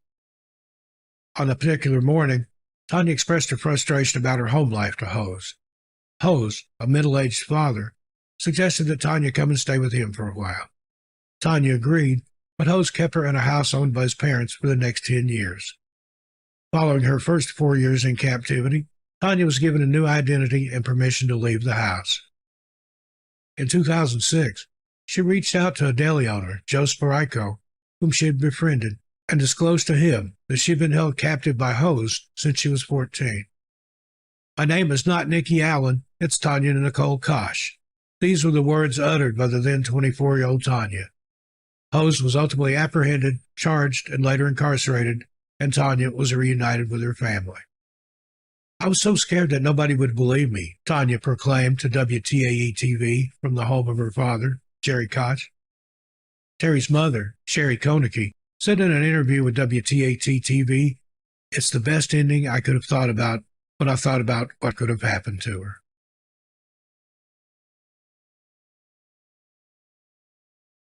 Now we have the case of Linda Arteaga. Eddie Huff and Linda Arteaga, a pair of siblings from Blackwell, went on a hiking trip in the Ozarks on September 22, 2012. Upon returning alone, Eddie claimed that Linda, who was 53 years old, was safe with relatives. However, it was later discovered that Linda was not with relatives, as Eddie proclaimed. Upon his return, Eddie appeared confused and unable to recall what had happened. In the meantime, a search party was formed to look for Linda, and she was eventually found, disturbed and distressed, in a secluded part of the forest after being missing for 5 days. Linda's memory was vague, but she knew her brother was injured and needed help. When she started to hike, Linda was wearing a t-shirt, jeans, and flip-flops, which she lost. She says she ate watercress, nuts, and berries to survive and drank water from a creek. As Linda made her way through the forest, she tried to reach out to other hikers for assistance but had no luck. She also felt uneasy, sensing shadowy figures watching her from the trees. Eventually, she woke up in the woods and was found with the search and rescue team. Linda's niece, Shelley Friend, said doctors think some of the berries the duo ate while lost might have been toxic and caused them to become disoriented. According to Dr. John Sorg of North Arkansas Medical Center, quote, "I suppose she could have had some toxic ingestion that may have caused hallucination, in other words, but she's been very consistent with that story. Today, in her mental examination, she seems very oriented and appropriate in conversation," end quote. This particular incident remains unexplained, but Linda credits her faith to her safe recovery. She told Searcy County Sheriff Kenny Castle she prayed every night that God would keep her safe and help her get out of the woods. "She said she knew he was there with her," said Castle. "She gave God the glory that got her out." And now the story of Gabriel Nagy. Gabriel Nagy, a married father of 2 from Sydney, Australia, called his wife on January 21, 1987, to inform her that he would be arriving home from work for lunch earlier than usual. However, he never made it and disappeared for nearly 25 years after that phone call. According to the Australian, his burnt car was found alongside a road the next day. Many presumed he met his demise shortly after the phone call, whether due to foul play, self-harm, or strange and unfortunate events. Since it was out of character for him to go anywhere without informing his family, local authorities initiated an investigation to locate him. Several weeks later, a lead emerged when Gabriel resurfaced briefly to withdraw funds from his bank account. The investigators followed the trail to a store in Newcastle where Gabriel had bought camping equipment. Unfortunately, the case went unsolved from that point on. The family was left with nothing but unanswered questions and sorrow, as there were no further leads to pursue. No signs of Gabriel emerged for the next 2 decades, and his wife and children set out to have him declared legally deceased. But before that could happen, a police officer checked public records to see if anything might turn up, and to their surprise, it did. In 2010, Detective Georgia Robinson achieved a significant milestone in the cold case investigation of Gabriel's suspected demise. She stumbled upon a Medicare card possibly linked to Gabriel and traced it back to its owner. Upon the police arrival at the man's residence, he was perplexed. It was later discovered that he was the individual who had gone missing in January 1987. Gabriel affirmed that he could not recall his previous life with a wife and children. Nevertheless, Gabriel utilized police archives containing family photographs to aid in triggering his memory and reconstructing a chronology of his former existence. After the phone call to his wife in 1987, Gabriel's earliest memory was of waking up with a severe head injury that was bleeding. From that point on, his memories were unclear. However, he recollected camping in different parts of Queensland, working on farms and fishing boats, and sleeping on the streets until a pastor brought him on as a caretaker. It remains unclear whether his memory loss was due to a physical assault or a car accident that led to dissociative fugue, which his family suspects may be the cause. Gabriel ultimately reunited with his loved ones, but they decided to let him piece his life back together slowly because of his memory loss. Despite living separately, Gabriel continues to chat with his wife and grown children. Gabriel's case is undoubtedly one of the most fascinating of recent times. Next up, the story of Philip Sacergo. Philip Sacergo was once known as a man with a knack for making enemies. He tried to join the elite Special Air Services, or SAS, Special Forces unit of the British Army, but failed to pass the selection course twice. While participating in the endurance exercise, which involved marching over 40 miles across the Brecon Beacons in Wales in less than 24 hours, he injured his knee and could not continue. He tried again after recovering from his injury, but failed a second time. It was the end of a fantasy he had held since he was a young man. His daughter disclosed that the rejection had plunged him into a, quote, fantasy state, end quote, causing him to emulate the dressing style of SAS soldiers and drink in places where they were known to gather. Philip had limited qualifications after leaving school and subsequently served in the Royal Artillery for 2 years. Still, his true passion was the SAS. Throughout his military career, Philip consistently claimed to be a renowned British military elite member, boasting about his 20 years of experience to anyone who would listen. According to him, he joined the SAS in the early 1970s, but was later signed off by the regiment to participate in covert and deniable operations. In 2000, a book titled Jihad, The Secret War in Afghanistan, made it to the New York Times list of bestsellers. The author, Tom Carew, had an interesting background and claimed to have served more than 2 decades with the SAS, training Mujahideen fighters to combat the Soviets in the 70s and 80s. Tom Carew became a frequent commentator after the September 11th attacks in America. Still, as he gained more public attention, his claims were challenged by other SAS soldiers who accused him of being a fraud.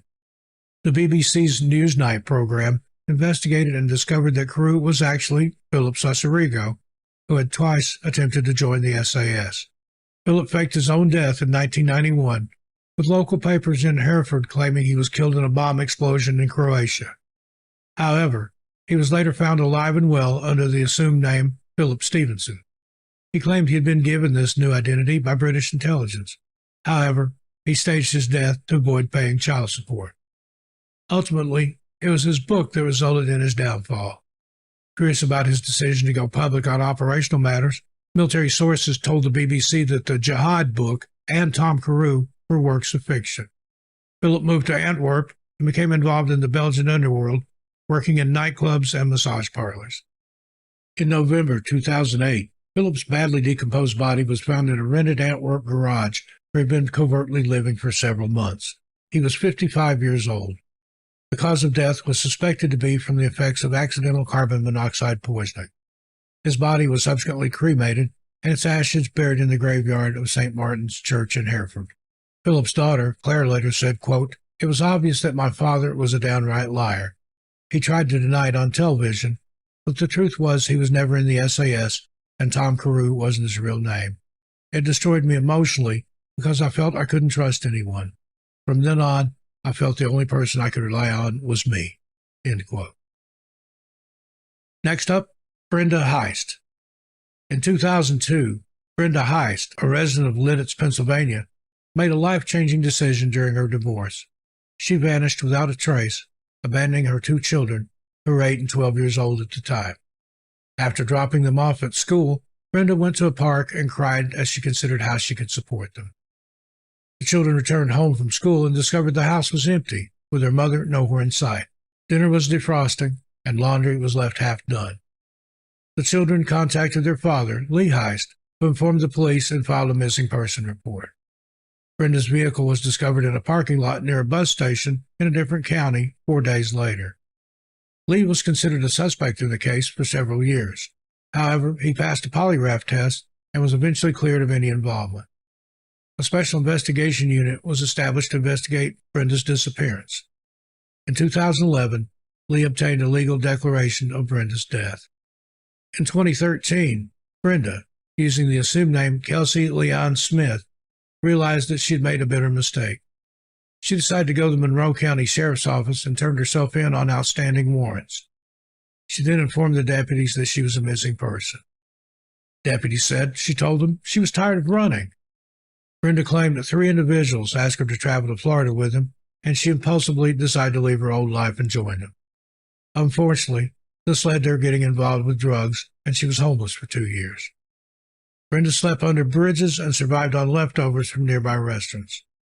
She lived with a man in a camper for 7 years, earning money from jobs that did not require identification and paid in cash.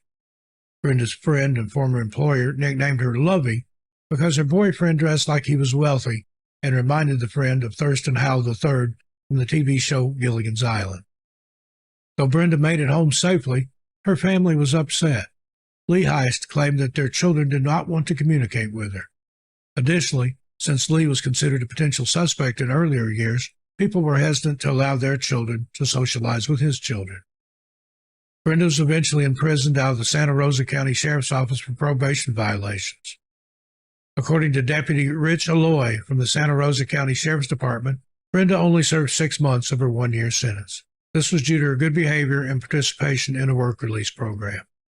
Deputy Alloy also mentioned that Brenda's dealings with the Florida court system are now finished. And finally, we have Robert Hoagland.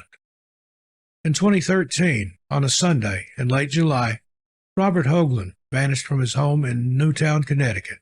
He left without a cell phone, wallet, passport, or usual loafers. Robert was a married man, 50 years of age, with 3 sons in their 20s. He worked as a real estate appraiser and was affectionately called Hoagie by his friends. The police reported that he was last seen on July 28th at a Newtown gas station on Church Hill Road. He had visited a local bagel shop before stopping at the gas station. There, he filled his car with gas and bought a map of the eastern United States. Robert's credit card transactions were investigated, and it was determined that the gas station purchase was the final transaction he made on his cards. He was seen smiling on the station's security camera footage. 3 hours later, a neighbor reportedly saw him mowing his lawn. During their investigation, the police reviewed Robert's personal computer and found a program installed that erased all his internet searches. Upon examining his work computer, they discovered that Robert had searched for an address in Rhode Island multiple times, which unfortunately led to a dead end. After Robert went missing, his loved ones stepped in to aid the police in locating him. They handed out flyers at the Labor Day parade and gave interviews to increase awareness. Lori Hoagland, Robert's wife, admitted that their son, Max, was struggling with addiction, which presented challenges for the family. However, she insisted that the situation was not dire enough for Robert to disappear. She and her husband united in their efforts to help their son. Reports of potential sightings of Robert were shared nationwide. One unverified sighting came from someone who claimed to have seen him in Rhode Island. Another sighting was reported by someone who saw him leaving a business in Brookfield in a car with New York plates. Police received a tip 1 year after his disappearance, placing Robert in Putnam County. In 2013, Robert started working as a property appraiser under the alias Richard Rich King for a small firm in the town of Wallkill, New York, which is situated outside Middletown.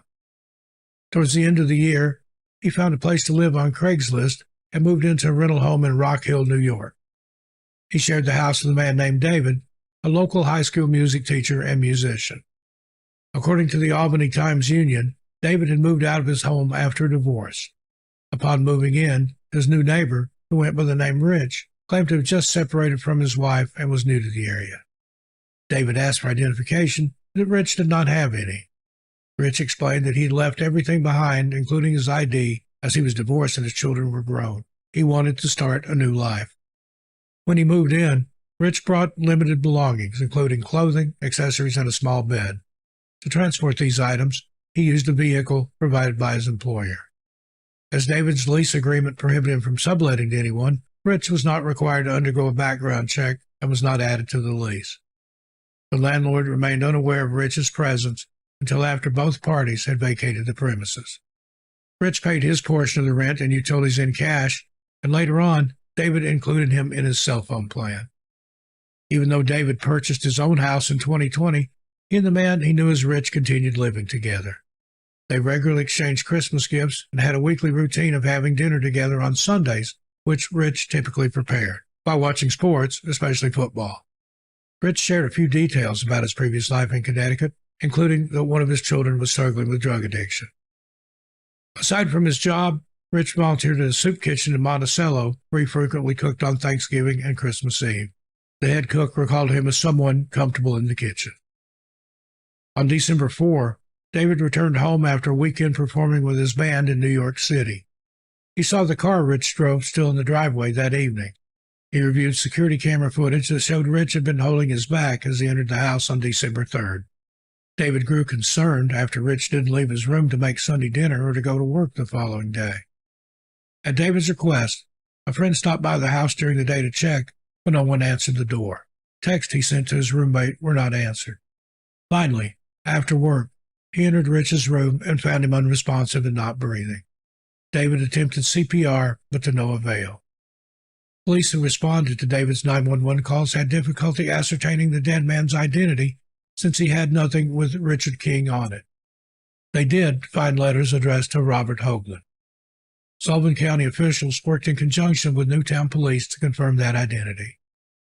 After being known as Rich for years, Robert Hoagland was deceased at just 59 years old.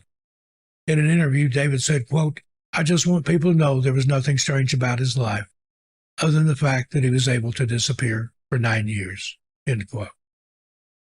Now, in conclusion, there are various reasons why an individual may disappear, whether voluntary or involuntary. Some of these reasons may include being abducted, facing financial or legal problems, undergoing domestic violence, dealing with mental health issues, or seeking a fresh start. In exceptional cases, people may fake an abduction for attention-seeking purposes. When someone disappears and returns without explanation, it can leave loved ones with many questions. Sadly, some families may never get the closure they need. Nevertheless, there are cases like those discussed today where individuals are found after many years, even in seemingly impossible circumstances, which can give hope to those still searching for their lost loved ones today.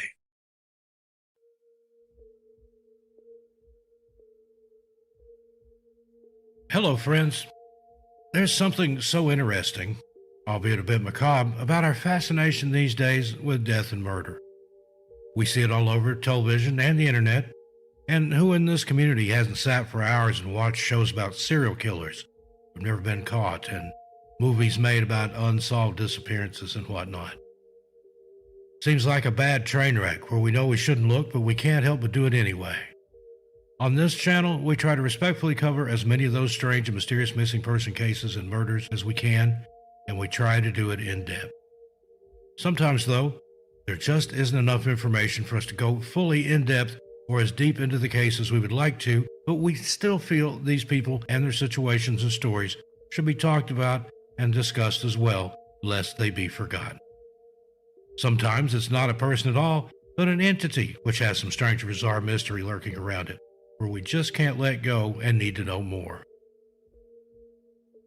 Here's a collection of some of the most mysterious deaths or unsolved disappearances that we could find. Could you or someone you know hold the clue to unlock these mysteries? Number 1, the Mary Celeste. On December 5th, 1872, the American merchant ship named the Mary Celeste was found adrift approximately 400 miles away from the Azores Islands of Portugal, located in the eastern part of the Atlantic Ocean. The Canadian vessel came across the drifting ship, which was still at partial sail, and stopped the ship in order to investigate what the issue was. The Mary Celeste was found to be carrying a full cargo load of casks of industrial alcohol and enough food and water to last several people a few months. While the crew's belongings were all found on and around their bunks, and only one of the lifeboats was found to be missing, the ship was completely and totally devoid of people. The ship had left New York and was headed to Italy with 10 people aboard. There were 7 members of the crew, the ship's captain, his wife, and their daughter, who was only 2 years old at the time. No sight or sign of any of them was ever found. There have been theories and rumors circulating about this case since the ship was located, but never anything factual to go by. Even Sir Arthur Conan Doyle wrote a story about a ship called Mary Celeste, where everyone on board had been murdered by a deranged serial killer. Unfortunately, this fictitious account by a well-known author was sometimes taken to be what actually happened. The truth of the matter is, though, no one knows what fate really befell the passengers on this ship. Many researchers speculate those aboard fled for fear of the alcohol fumes leaking from the cask, causing a possible explosion. Still others say they must have fallen victim to Moroccan pirates who, for some unknown and nonsensical reason, carried off the people but none of the cargo. Before whatever fate befell these poor 10 souls who boarded that ship that fateful December day, the Mary Celeste was associated with much death and hardship, and has been subject to rumor of bad luck and even a curse. While we may never know the truth, it's said today that perhaps the crew, with a captain who was a devout Christian and never drank alcohol, clearly and loudly stated he would never abandon his ship unless it were to be for saving lives, were all abducted by some sort of extraterrestrials. It's just as good a theory as any others at this point. What do you think? Number 2, Rodney Marks. On May 12, 2000, an Australian astrophysicist named Rodney Marks was stuck in the middle of a very dark and extremely frigid Antarctic winter. He was stationed at the Munson Scott Station, which was at the time an American scientific research base located near the South Pole. There were only 49 other people there with Rodney, and they were all basically trapped there at that location until the spring. There are no winter flights to or from the South Pole because they are extremely dangerous and far too risky. These people were working and, for the most part, are said to have all gotten along with one another fairly well. Rodney Marks died on that 12th of May, and what happened to him and who was involved remains a mystery. Because his body had to be frozen and kept at the base until spring when flights started again, the only thing anyone knew was that he had died of some type of mysterious illness. Once his body was flown back to New Zealand and thawed out, it was discovered he had been murdered, poisoned by methanol, and all the other 49 people there with him were suspects. Rodney had most likely consumed the toxic substance without even knowing it. The authorities eventually ruled out that he had taken his own life and also thought it highly unlikely he had drunk the substance accidentally. All the others there with him for the winter were interviewed, but of course nothing ever came from any of it, and eventually foul play was ruled out as a factor in his untimely demise. The case is sometimes called the first murder committed at the South Pole, and the events that surrounded his poisoning are said to have never been determined. So what happened to Rodney? How does someone die from methanol poisoning without being murdered, without it having been an accident, and without them having done it themselves to take their own life? This is one we also may never find the answers to. What's your opinion? Number 3, the impossible murder. In 1931 in Liverpool, there lived a lovely husband and wife named Julia and William Wallace. The couple seemed normal enough until one day in January that same year when something happened that is so bizarre and mysterious, and which is still unsolved to this day, that has since come to be known as the impossible murder. William Wallace was an insurance salesman who had received a message one evening from someone asking him to meet them at an address on Menlove Gardens East so they could discuss policies. William was hesitant and normally wouldn't have even entertained doing business in such a way, but there was a depression at the time and he figured he would take what he could get as far as sales. On January 21st, 1931, William left his home and headed to his appointment with the mysterious man who had requested his presence, assuming that it was a lead on a sale. William tried to find the address, but after a while of searching and some other strange circumstances, found the address he had been called to simply didn't exist, and he headed home frustrated and a bit confused. William claimed that upon returning home, he found his wife murdered, bludgeoned to death in the living room. William was eventually convicted of his wife's murder, but then it was overturned on appeal. There just wasn't enough evidence. Actually, there wasn't any evidence, not really, and the case has continued to fascinate both armchair detectives, researchers, and web sleuths alike. Historical researchers have since speculated that the murder was committed by a co-worker of Wallace's, which he had fired and accused of embezzlement from the company. In 2013, a British crime writer named P.D. James said she believes that Wallace did in fact kill his wife Julia and just happened to be helped along by a coincidental prank call to Menlove Gardens East that very same night. So what do you think? This is just a quick synopsis of this one, and there's so many mysterious twists and bizarre turns in between, it's enough to make your head spin. There are literally entire books written about this one case. Number 4, Taman Shud. Australia's most mysterious death is known as the Taman Shud case. This title comes from a Persian word that was printed on a small scrap of paper found in the dead man's pocket. The man was found dead on a beach south of Adelaide in December of 1948. The only things found on the body were a train ticket, a few cigarettes, a comb, and that tiny scrap of paper with the Persian word. There was no identification either. Taman Shud translates to the end from Persian to English, which really wasn't a clue in and of itself. However, this piece of paper was found to be from a very rare edition of a book of poetry called The Rubaiyat of Omar Khayyam, and the last 2 words from that book are the words Taman Shud. Even more mysterious, when the pathologist who performed the autopsy said that he suspected that the unnamed man had died from poisoning. Somehow, and this too, how it came about is shrouded in mystery as well. The police appealed to the public and located what seemed to be the book the scrap of paper came from, which was found on the man. Inside the book, which they came across by some unknown and unnamed means, also contained a phone number. This number led them to an Australian woman who claimed she didn't know and had never met the deceased man found on the beach, and further claimed that while she had once owned a copy of the book, she had lent it to someone. Again, no specific person was named to lead to who it was she allegedly lent the book to. There was also some handwritten code throughout the book, which seemed to be a series of letters, but the code was never cracked, and it's still unknown what it all said and meant. In 2009, an author by the name of Derek Abbott, who is also a professor at the School of Electrical and Electronic Engineering in Adelaide, came forth with a theory of his own and proposed the coded letters were traces of a manual encryption or decryption of a message using a one-time pad. This is said to be an espionage technique that can be based on text from a specific book. In this case, most likely it was from the same rare edition of the original book in question.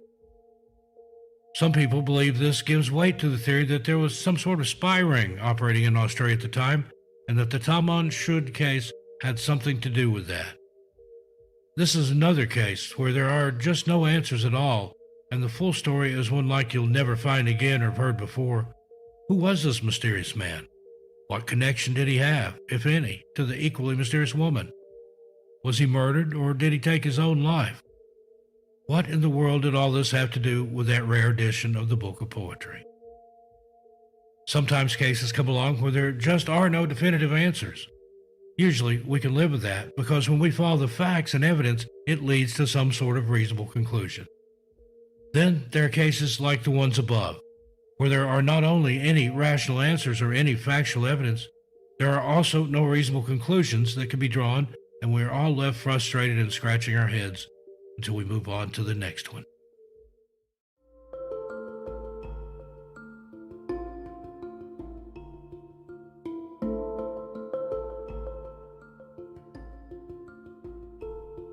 Hello, friends. Steve Stockton here with you. Welcome to our latest episode.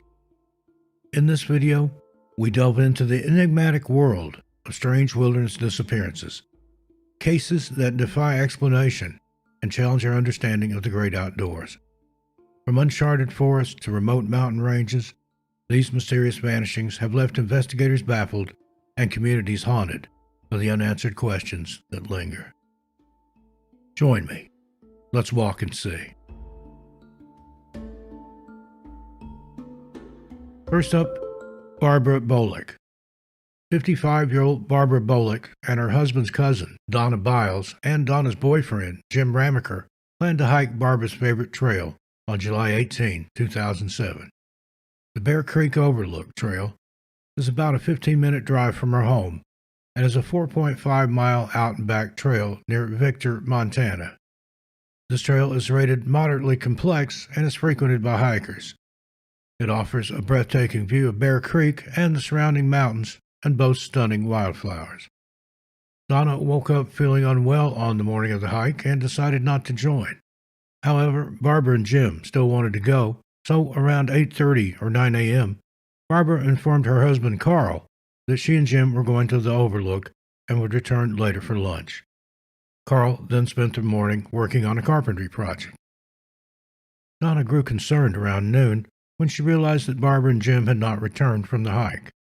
However, Carl reassured her that Barbara was an avid and experienced hiker who knew the area well, so there was no need to worry.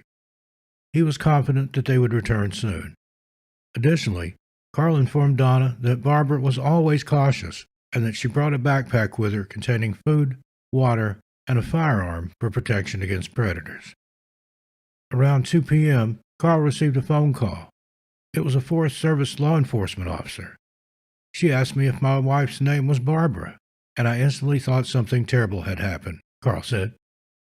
After finding out that Jim had reported his wife missing, Carl rushed to the Bear Creek Overlook Trail, hoping to find her. However, she was nowhere to be found. Jim Ramaker reported that he and Barbara hiked the entire Bear Creek Overlook and stopped for lunch. During their hike, they encountered two young men on the trail and spoke to them for about half an hour. After finishing their meal, Jim and Barbara started to head back to the trailhead. At one point, Jim stopped to admire the view and looked back for around 45 seconds. When he turned back around, he discovered that Barbara, who had been walking ahead of him by about 20 or 30 feet, had vanished. Despite calling her name and searching the surrounding area, Jim found no sign of Barbara or her backpack. As Jim was searching for Barbara around the Bear Creek Overlook Trail, he noticed that the area had loose shale rock, which would have made it difficult for anyone to move about quietly. Despite this, Jim didn't hear any screams or cries for help, which made it less likely that Barbara had fallen over the overlook. Jim eventually gave up his search and headed back to the trailhead. However, he found that the road leading to the trailhead was closed for maintenance that day, and construction workers were there. Jim briefly described Barbara to them and asked if they had seen her, but they said they had not. However, the workers did recall seeing two young men with a black and white dog leave the trail earlier. Jim reported Barbara missing shortly after this. After 2 weeks of intensive searching and investigation, Ravalli County Sheriff Chris Hoffman said Barbara Bolick's disappearance was a mystery. Quote, "We are perplexed. We have combed the area in the vicinity of the disappearance very well. No trace at all has been found. We would like to verify, if we can, that Bolick was even on the mountain that day." End quote. Now, theories on Barbara's disappearance range from an intentional disappearance to an animal attack to foul play. Barbara Bolick was last seen near the Bear Creek Overlook in the Bitterroot Mountains, west of Victor in Montana, on Wednesday, July 18, 2007. She is described as a Caucasian female, standing 5 feet tall, weighing 115 pounds, with brown eyes and red or auburn hair. She has pierced ears and was last seen wearing a pastel-colored shirt, tan shorts, and carrying a black-colored backpack. Anyone with any information regarding Barbara's disappearance or whereabouts is asked to contact Missoula County Sheriff's Office Special Agent Lee Oley at 406-830-8020 or Missoula County Sheriff's Office Special Agent Norm White at 406-830-7006 or Ravelli County Sheriff's Office Lieutenant Zay Hudson at 406-375-4020. Next, we have Arvin Walter Nelson. On August 6, 2014, 51-year-old avid hiker Arvin Walter Nelson was dropped off by a friend at China Camp near Tasahara Road, high and deep in the Los Padres National Forest. Arvin had lived in the Big Sur area for years and was familiar with the surrounding wilderness areas. He was possibly en route to Pine Valley, Pine Falls, or the Black Cone Trail. Arvin was supposed to finish his hike at Big Sur Station from Sykes and the Pine Ridge Trail and contact his friends on August 14. When Arvin failed to arrive at the Big Sur Station on August 14 as expected, a massive search and rescue operation was initiated on August 16. The Monterey County Sheriff's Department, in cooperation with the National Guard, U.S. Forest Service, California Highway Patrol, and the Coast Guard, scoured the area with helicopters, dogs, and ground crews. Despite their best efforts, the search and rescue operation was unsuccessful in finding Arvin. Sadly, authorities were forced to call off the search for Arvin on August 25. Commander John Thornburg of the Monterey County Sheriff's Office said, quote, "The reason the search has been going on as long as it has is he's an experienced hiker. He took equipment with him, and he planned to be gone for a long time." End quote. Commander Thornburg also said Arvin may have gotten lost or injured, and he may have been waiting for search teams to find him. He had food, water, and equipment for an extended stay in the wilderness, but he was hiking in a large wilderness area with dense vegetation cover. The last people to see Arvin may have been Jack English, who lived for 13 years in an isolated cabin in the Ventana Wilderness, and his son, Dennis, according to Stan Russell. Russell said Dennis and Jack had gone out to visit their cabin in Pine Valley on August 6. A couple hours after they arrived, Dennis was sitting inside the cabin playing guitar with his father, Jack English. He heard a voice outside asking to approach the cabin. It was Arvin, who had heard the guitar playing and came up and introduced himself. Dennis welcomed him in and befriended Arvin. They hung out, played music, and hiked around Pine Valley for a couple of days. Dennis and Jack were picked up by helicopter on the 8th, leaving Pine Valley. Arvin saw them off. He told Dennis he was going to be staying through Saturday the 9th and then hiking the 11 miles to Sykes on Sunday morning the 10th. Arvin Walter Nelson is described as an African-American male, standing 6 foot 3 inches tall and weighing 200 pounds. He has black hair and brown eyes. He was last seen wearing brown hiking boots, a dark blue backpack, and was carrying leather flip-flop sandals. Anyone with any information regarding Arvin's disappearance or whereabouts is asked to contact the Monterey County Sheriff's Department at 831-775-3722 and reference case number 14-05301. Next, Dave Cook. On September 19, 2016, 49-year-old Dave Cook, an accomplished mountaineer from Albuquerque, New Mexico, was going for his 47th summit of a 14er by solo climbing either Pyramid Peak, Maroon Peak, or North Maroon Peak, or possibly all three, in the White River National Forest in Aspen, Colorado. Dave, a former Marine with a wealth of experience in the backcountry, was well equipped for this trip. Unfortunately, when Dave failed to return home, his family immediately knew something was wrong. His wife, Maureen, described Dave as a kind and caring person who wouldn't just leave his family. Dave was reported missing to the Pitkin County Sheriff's Office on Tuesday, September 20, 2016. During the investigation, deputies learned that Dave arrived at the Maroon Bells Snowmass Wilderness area shortly after 11 a.m. on Monday, September 19th. Dave was seen on Monday, September 19th, hiking near the trail to Maroon Peak. Additionally, Dave's cell phone pinged cell towers in Aspen and Gunnison counties later on Monday. The sheriff's office said it is not unusual for cell phones at high elevations to ping cell towers from the wilderness. Dave was also reported to have been seen on Tuesday morning by a U.S. Forest Service employee near Maroon Lake, the last confirmed sighting of him.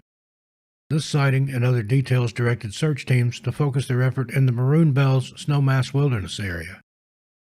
After 8 days of searching with no results, the Pitkin County Sheriff's Office suspended the search. The incident management team conducted multiple ground and air searches over the 8 days following Dave's disappearance. In the wake of Dave's mysterious disappearance, Maureen, Dave's wife, and other members of Dave's family set up the Dave Gives Back campaign to help raise funds and awareness for search and rescue teams in Colorado and New Mexico. Maureen wants to ensure that Dave is not forgotten and that other families do not have to endure the same ordeal. David Dave Cook is described as a Caucasian male, approximately 5 foot 10 inches tall, 175 pounds, with short brown and graying hair and light eyes.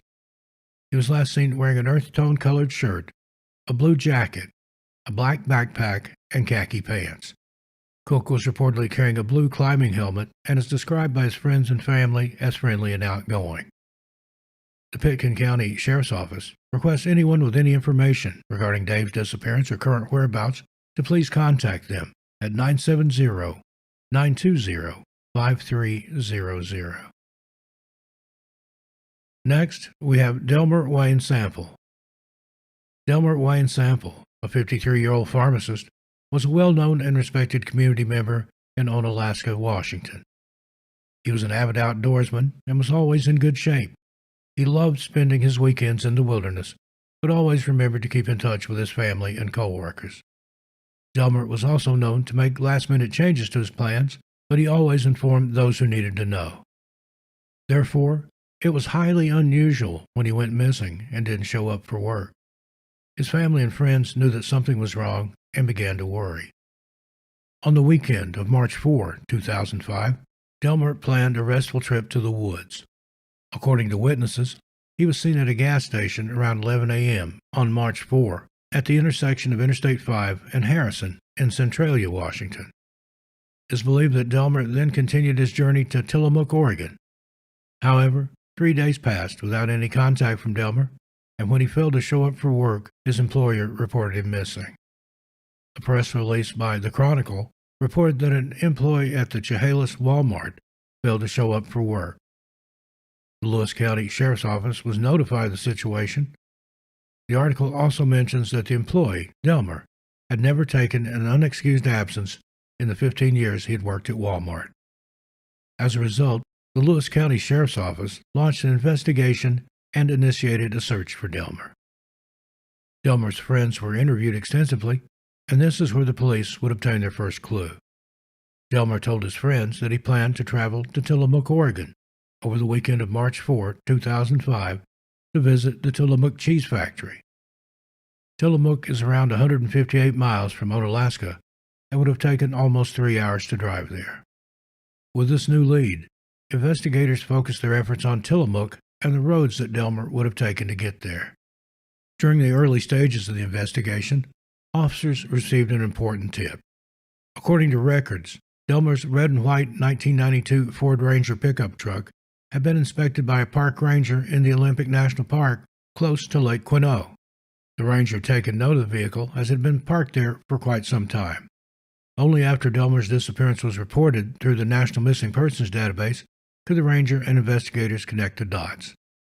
Over the next few days, the Lewis County Sheriff's Office searched the wilderness in Olympic National Park, and 2 days after Delmer was reported missing on March 7, a new discovery was made. On March 9, the Lewis County Sheriff's Office and the Jefferson County Sheriff's Office found Delmer's abandoned 1992 Ford Ranger in a roadside pullout on South Shore Road near Lake Quinault. Unfortunately, Delmer was nowhere to be found, and the only items in his truck were his sleeping bag and food.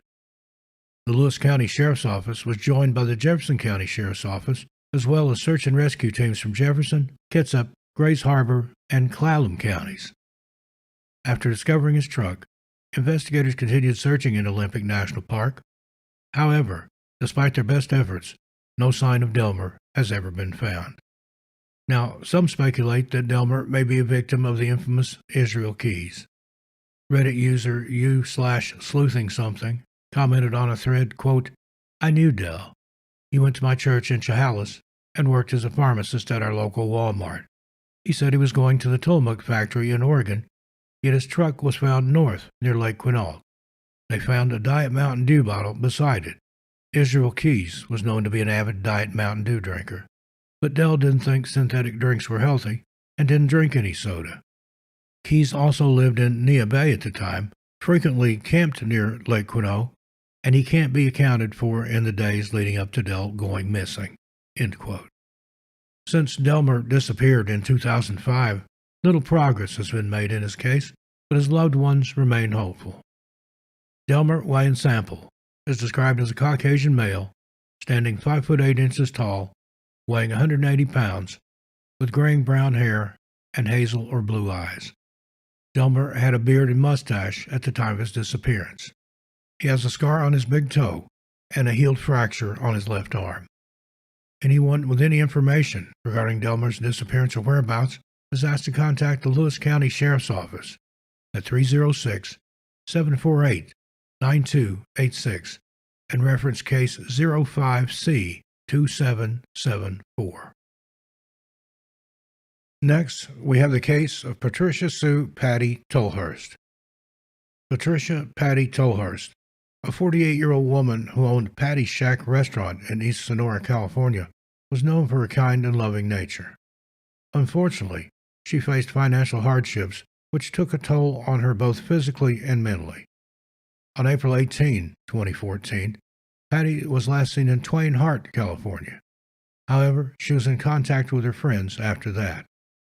On April 20, 2014, she wrote a letter to her friends informing them that she was going to Kennedy Meadows, which is located along the Pacific Crest Trail Desert, and was going to, quote, put her feet in the water, end quote. Kennedy Meadows is often referred to as the Promised Land, as hikers have to hike over 700 miles to reach this beautiful site. When Patty later failed to contact her friends and family, the Tuolumne County Sheriff's Office was notified that she was missing and initiated a search. 2 days into the investigation, a clue was discovered. On April 22, 2014, Patty's white Toyota 4Runner was found unoccupied at Donnell Vista Point on Highway 108. Her purse and other personal items were found inside the vehicle. There were no clues as to where Patty might have gone, and the sheriff's office thoroughly searched the surrounding areas. Unfortunately, these searches yielded no results, and as of 2024, Patty remains missing. Patricia Sue Patty Tolhurst is described as a Caucasian female, approximately 5'7" to 5'8" inches tall, between 120 and 130 pounds, with blonde hair and blue eyes. She has a scar on her ankle and a scar on her left cheek that resembles a dimple.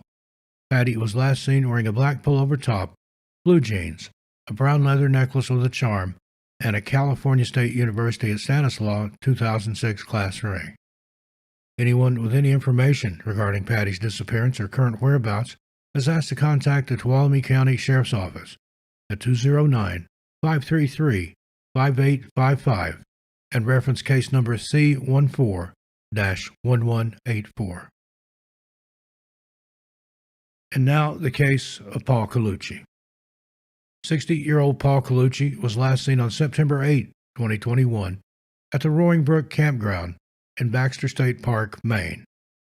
He had booked a 2-night stay at the Russell Pond Campground and arrived there around 9:45 a.m. on September 8. He parked his light green 2015 Toyota Prius at the Roaring Brook parking lot, where he intended to leave it during his stay. The vehicle was backed in with the key fob inside, and it was unlocked. A park ranger spoke to Paul sometime between 10:30 and 11 a.m. regarding the park and Paul's plans for the trip. After the conversation, Paul continued on the trail toward Russell Pond and was not seen or heard from again. The day after, on September 9, Paul's family received concerning letters, prompting authorities to initiate a search. Despite extensive efforts by park rangers, officers, and volunteers to find any clues, Paul's whereabouts remain unknown. Paul Colucci is described as a Caucasian male, standing 5 foot 10 inches tall and weighing between 150 to 160 pounds. He has graying hair and blue eyes. He was last seen wearing a red long-sleeve shirt, tan shorts with a tan belt, a dark hat, and gray/green hiking boots. Paul was also carrying a backpack and a rifle. Anyone with any information regarding Paul's disappearance or whereabouts is asked to contact the Maine State Police at 207-532-5400 and reference case number 2021-52-10. Next, we have the disappearance of Jeong Yan Jan. According to the National Park Service, 45-year-old Jeong Yan Jan's white Toyota Camry was found abandoned at Moran Point on the south rim of Grand Canyon National Park on September 17, 2017. Investigators also found that his car had been seen near the New Hants trailhead, but nobody could confirm if Jeong Yan was in or around the vehicle. Jeong Yan has been missing ever since, and little information is available regarding his disappearance. Jeong Yan Jan is described as an Asian male, 5 foot 7 inches tall, 121 pounds, with black hair and brown eyes. Anyone with information is asked to please contact the National Park Service at 888-653-0009. And lastly, we have the case of Daniel Lynn Dan Campbell. Tracy Erb was eagerly waiting to meet her boyfriend, Daniel Lynn Dan Campbell, who was 42 years old, in the Jardine area outside of Yellowstone National Park on April 6, 1991. The couple lived in Sweetgrass County, Montana, and had big plans for the future. 2 days before their meetup, on April 4th, Dan had entered the park with his loyal dog to search for elk antlers. On that day, Dan had entered Yellowstone National Park and was dropped off with his 1-year-old Australian Shepherd Heeler mix named Freckles at the Hellroying Creek trailhead. Unfortunately, this was the last time anyone saw or heard from him. On April 8, 1991, he was officially reported missing, and a search and rescue effort was launched. According to sources, Dan only packed a small amount of gear as he did not plan on staying in the park for long. As the weather changed and thunderstorms rolled in, concerns about his safety and well-being grew. Despite being an experienced outdoorsman with extensive knowledge in pole cutting, Dan stood little chance against the elements without proper equipment and clothing. During the search, authorities failed to uncover any sign of Dan or Freckles, which led his family to believe that he had met with foul play. In the months after his disappearance, Dan's brother, Billy Campbell, told the Helena Independent Record, quote, "He had been running with some pretty shady characters. I'm not saying he's an angel, because he's not." End quote. His younger brother, Rod Campbell, further told the Deseret News in July 1991, quote, "If Dan's in the park, he's buried. I don't think Dan is alive. How that demise came? Well, I've got a lot of mixed emotions about it." End quote. Now, there were rumors that Dan ran away to start a new life, but his family denied them. They stated he was going to inherit a large sum of money, which he planned to use to buy a new house. Due to the lack of updates in Dan's case, his family grew increasingly frustrated with law enforcement. In February 2000, they filed a federal lawsuit against Park County Sheriff Charlie Johnson. According to news reports, the lawsuit stated that Sheriff Johnson, quote, "breached his legal duty to properly and competently conduct the investigation relating to the disappearance of Dan Campbell." End quote. As of 2024, no trace of Dan Campbell or his dog Freckles has been found. Dan Campbell is described as a Caucasian male, 5 foot 7 inches tall, 130 pounds, with brown hair and green eyes. Dan has a healed fracture on his left hand, a scar on his chin, a scar on his upper right arm, and a gap between his front teeth. Anyone with any information is asked to contact the Sweetgrass County Sheriff's Office at 406-932-0009 5143 or the Park County Sheriff's Office at 406-222-2050 and reference case number 91-60. Well, friends, there you have it. What do you think of these strange wilderness disappearances? As always, I look forward to your comments, but please keep it friendly and respectful. Until we meet again, be good to yourselves and each other. Stay safe out there. As for me, I'll see you a little further on down the trail. I'm Steve Stockton, and I'll talk to you next time. And please, tell your animals I said hi.